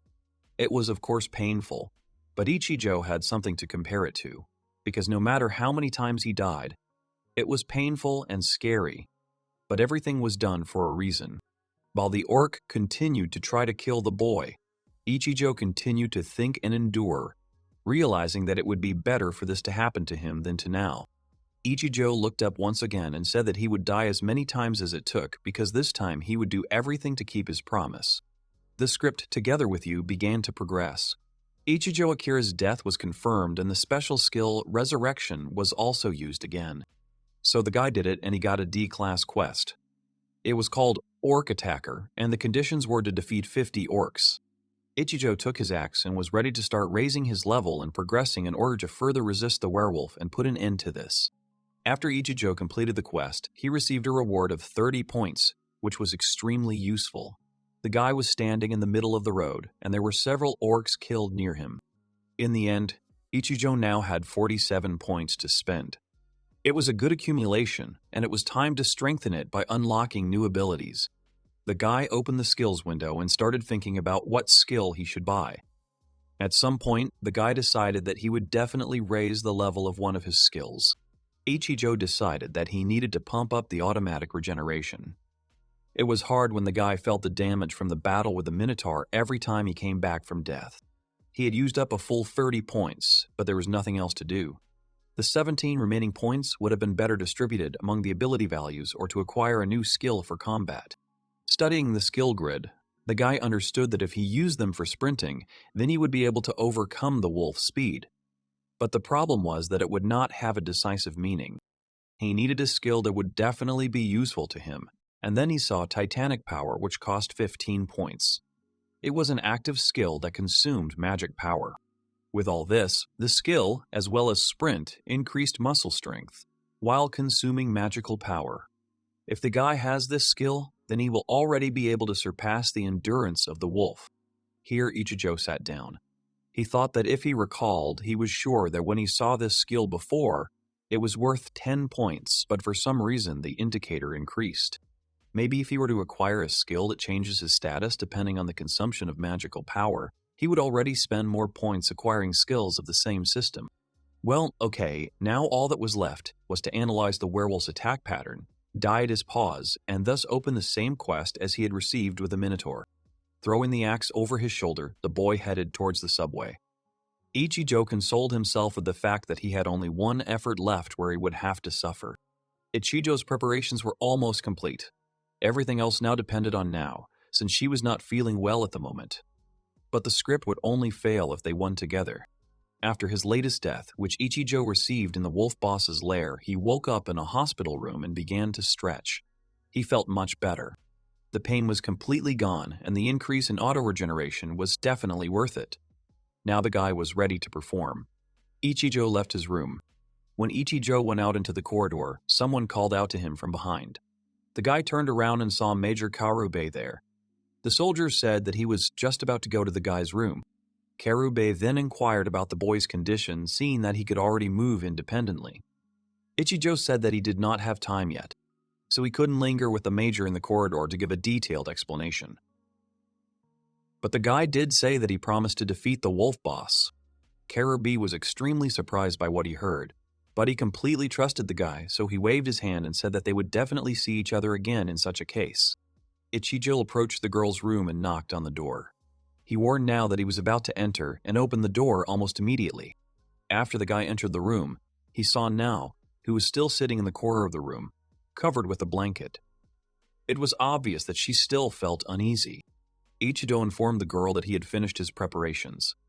He extended his hand to the girl and said that it was time for them to set out. Now said with a trembling voice that it was still impossible for her. She repeated that she couldn't fight the monsters anymore. Ichijo said that it was okay and she didn't have to fight. The guy explained that the boss they would have to fight was a werewolf. That is, a wolf standing on two legs. His main opponent would be Ichijo, but the girl had to attack him with magic once during the fight. After that, when the guy defeats him and kills the boss, the condition for the script, kill the boss together, should be met, and Now will be freed from this hell. She would only need to attack once. At the same time, the boss had wolves under his command. But now the boss had sent them out to hunt. The plan was that the girl would use magic once and could hide. Ichijo said that in the meantime he would finish what they started. The guy promised that he would not let her die under any circumstances, so they only had to get out once. Now looked at Ichijo and said that she understood everything. The girl thought that if she had to get out just once, she would definitely succeed. Ichijo thanked Now and helped her up. After they got ready, the boys walked out into the city, passing the military at the main entrance to the hospital. Ichijo and Now walked through the city. The boy walked ahead the whole time, checking the road ahead. Now, armed with a pistol, followed behind. Coming to the next corner, Ichijo looked around the corner. The guy saw that there were still many monsters moving around the city, and mostly they were huge insects. Among them were giant ants that made disgusting sounds and spiders that wove their webs linking houses together. Ichijo knew that it was quite dangerous to go further. He wasn't worried about himself, but more about Now. He didn't know how the girl would react to the monster's attack. Afterwards, he turned to Now and saw the girl trembling. He immediately began to remember himself when he was going through his first days. So he decided that he needed to find an alternative. The boy came closer to Now, put down his axe, and took the girl by the shoulders. He began to calm her down and said that they could go another way, a safer one. Letting go would take much longer and they would lose some time. but they needed to avoid colliding with the engines as much as possible. They turned around and started walking back, when at some point Nao felt something was wrong and turned around. She was very scared when she saw this horror. Behind them was a huge spider, which was starting to descend towards the girl. On its belly was a huge eye, and its jaw was making a chilling, grinding sound. Cold sweat immediately formed on Nao's face, and the girl began to tremble violently. Her body stopped obeying her again, and she was about to tell Ichijo about the spider. But she couldn't do anything. Her voice also stopped obeying her, and the girl began to slowly fall to her knees, believing that this was another end. The monster rushed at the girl, opening its mouth. All Nao could do was close her eyes and freeze in place. The spider was too close to the girl. Ichijo's voice. He said that everything was fine and asked her to open her eyes. The guy said that he would protect her at any moment. Opening her eyes fully, Nao saw that the spider had already been killed by the young man and his axe was already covered in blood. They were ready to continue their journey together. The road was clear. Ichijo took Nao's hands and squeezed them tightly. He said that they were together now, and the girl was very dear to him. He only asked her to believe him and not doubt. Tears began to well up in Nao's eyes. The girl looked the guy in the eyes and thanked him, and then said that she would try very hard. Ichijo smiled, saying that he believed in Nao. He knew that if they couldn't kill the boss this time, Nao would most likely never recover. There was a lot at stake, and Ichijo understood that he could not allow the girl to die, no matter what it took. Ichijo continued to reason. Believing that everything was fine, he had fought the werewolf many times and calculated how to fight to defeat him. He needed to calm down as much as possible and the guy would cope. Soon they came to that very descent into the subway, which was all in blood. Nao was scared, and Ichijo, looking down, said that this was exactly where they needed to go. Failure was unacceptable, and Ichijo was highly motivated by the fact that Nao was with him now. He had taken a step and there was no turning back, so he would definitely defeat the boss now. Ichijo and Nao went down and moved deeper, getting closer to the boss's lair. The wolves were still hunting, so they had to fight without any interference. Ichijo turned to the girl and addressed her. The guy reminded her once again that there were certain conditions of the script that they had to fulfill. Nao held the gun in her hands and said that she remembered. She needed to carry out a successful attack, and when the guy defeats the monster, the script will be executed immediately. The girl said she could handle it and Ichijo didn't have to worry. They soon descended into the very them. In a few hours, a pack of wolves was supposed to attack the hospital. They had to deal with the boss before that time. The boy looked into the darkness where the werewolf usually came from. He was concentrated and completely collected. Ichijo took a firmer grip on the axe and told the girl to get ready. Nao shuddered and asked if the boss the guy was talking about was here.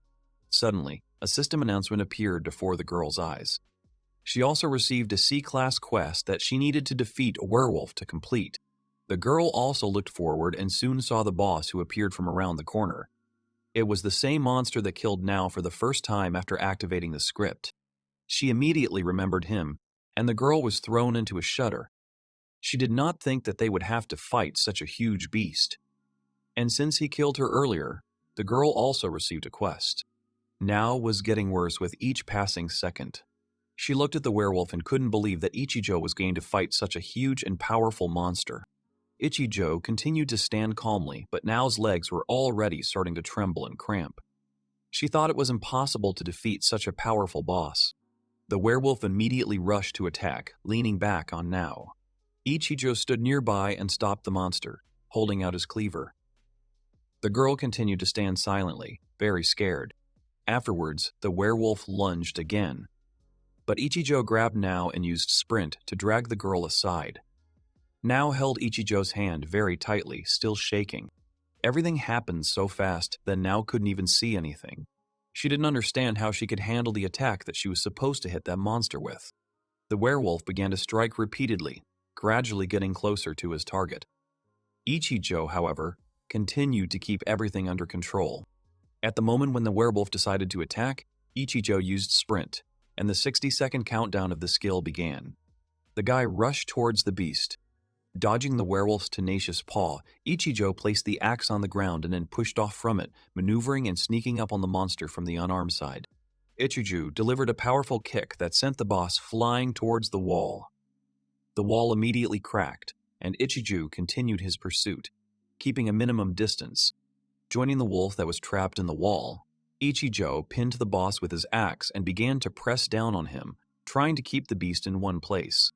The guy then turned to Nao and started yelling at her that now was the moment for her to launch her attack. Nao's eyes widened and she was confused. The next moment, the girl took a few steps from her hiding place and pointed the gun at the werewolf who was trying to escape. The beast looked straight into the girl's eyes. He bared his teeth and began to spread his terrifying aura around. Nao had never encountered this before, so she was completely unprepared. The girl shuddered, dropping the gun from her hands. She was terribly frightened and her whole body stopped obeying her again. At that moment, the werewolf released one of its paws and struck at Ichijo, sending the boy flying.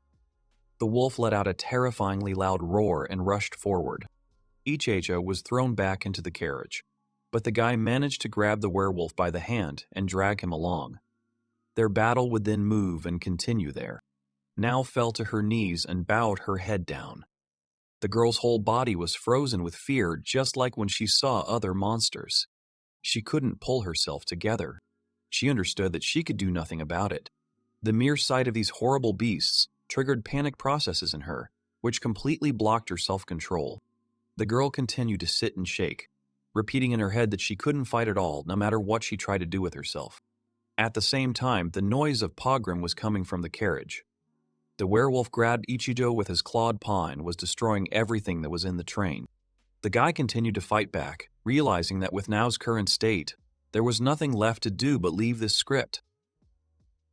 Right now, the best option would be to find and defeat another boss. But now Ichijo decided that for now he would finish off this huge werewolf alone, because he had brought him a lot of torment and trouble with his appearance.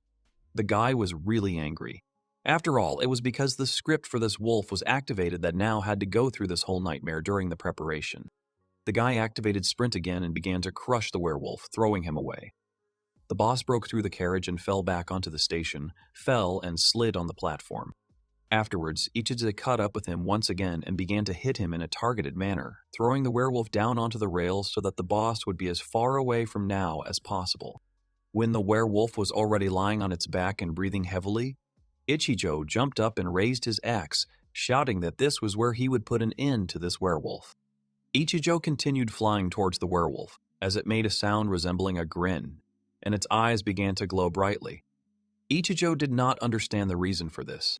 As it turned out, the werewolf boss also had magic and increased his stamina by using some special skill. Ichijo definitely didn't expect this turn of events. The monster increased its vitality and the battle began anew. The werewolf began to rise to its feet while Ichijo was still in the air. While the boy was still flying towards the wolf, raising his axe, the monster immediately disappeared from sight and appeared behind Ichijo, revealing his defenseless back. Afterwards, the werewolf launched an associate attack. Using its magic and skills, the boss gradually began to strengthen, fighting back against Ichijo. The situation changed dramatically. The wolf turned the boy around and began to strike him repeatedly and with great force in the torso, tearing at his clothes and flesh. Ichijo howled in pain and began to fall to the ground. After a series of blows, the werewolf threw Ichijo far to the side, and the guy could do nothing about it. He flew a few meters and soon hit the ground with great force. Ichijo was still alive and showed no signs of giving up, slowly getting back up on his feet. He didn't understand what had happened. The werewolf had quickly seized the initiative, turning the entire fight upside down. Blood ran all over the young man's body. The werewolf walked towards the boy, and then Ichijo quickly used the skill, Analysis. The wolf's speed parameter increased and became 100 points higher than last time. No matter how many times Ichijo had fought the monster, this had never happened before. In the words the wolf had spoken recently, it turned out that monsters could also use skills. Ichijo stood up as the werewolf continued to approach him.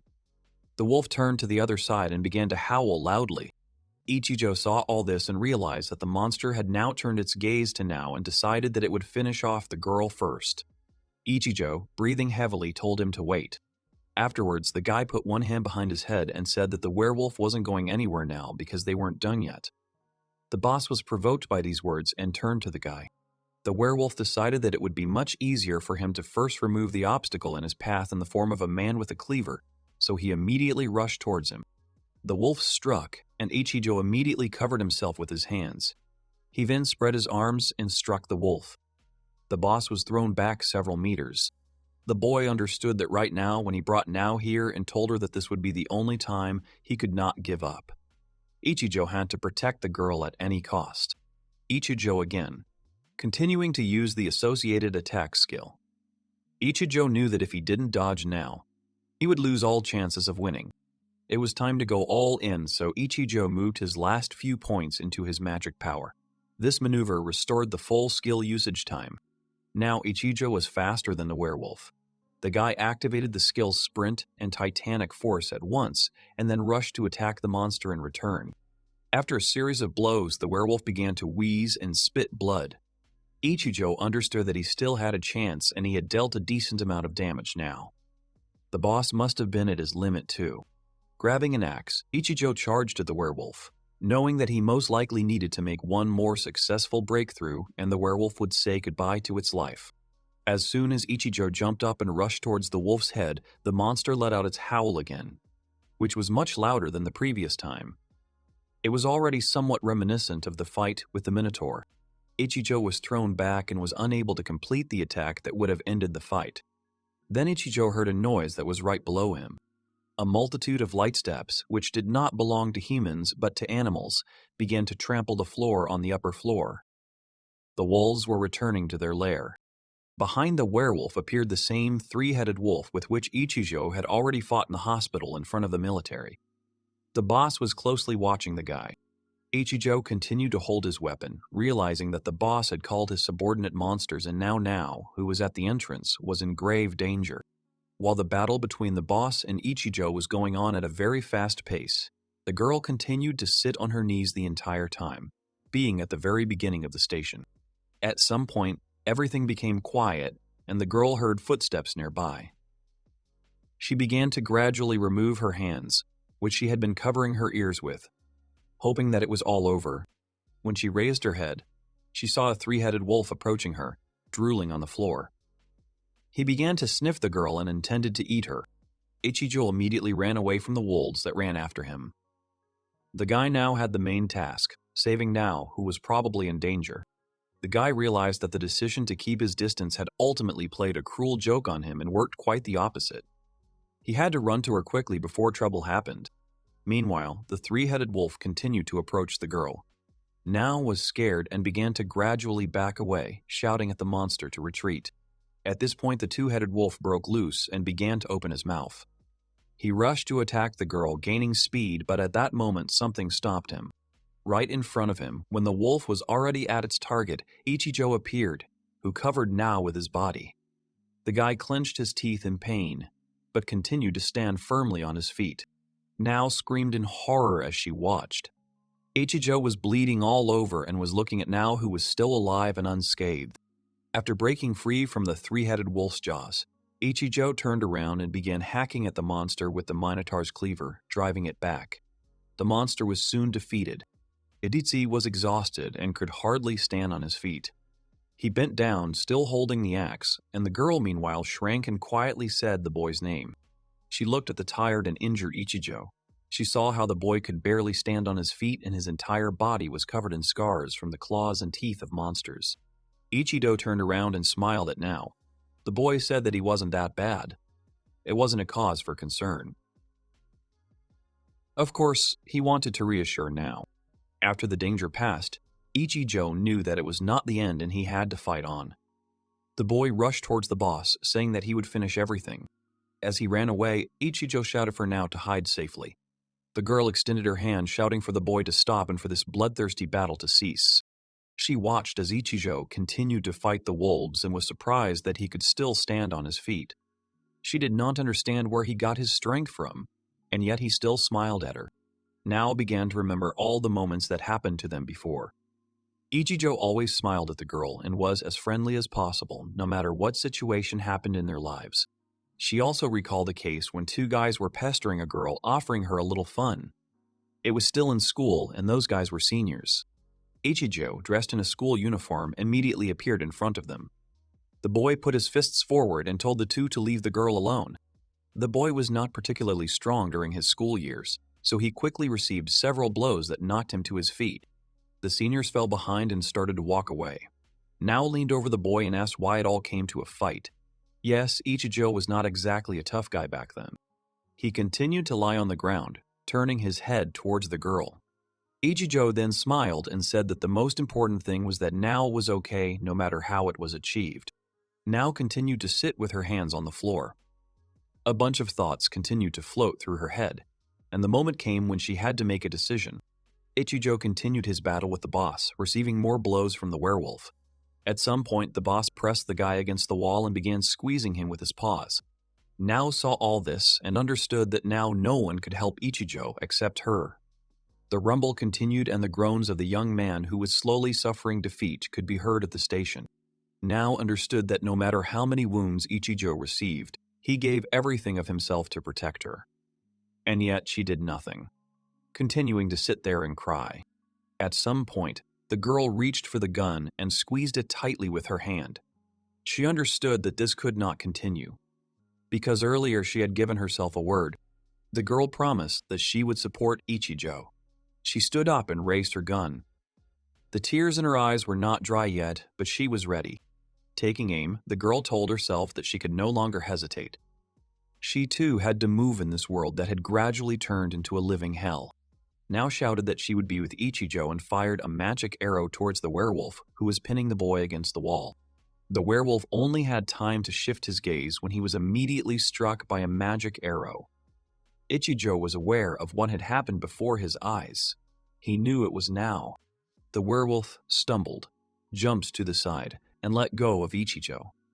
At that moment, it seemed like the boss had become even more ferocious from being suddenly attacked. The guy turned towards the girl, smiling at her. Now came closer, still holding the gun in her hands. She said that everything would be fine now. Afterwards, she cried out that together they would defeat this monster and she would help Ichijo in any way she could.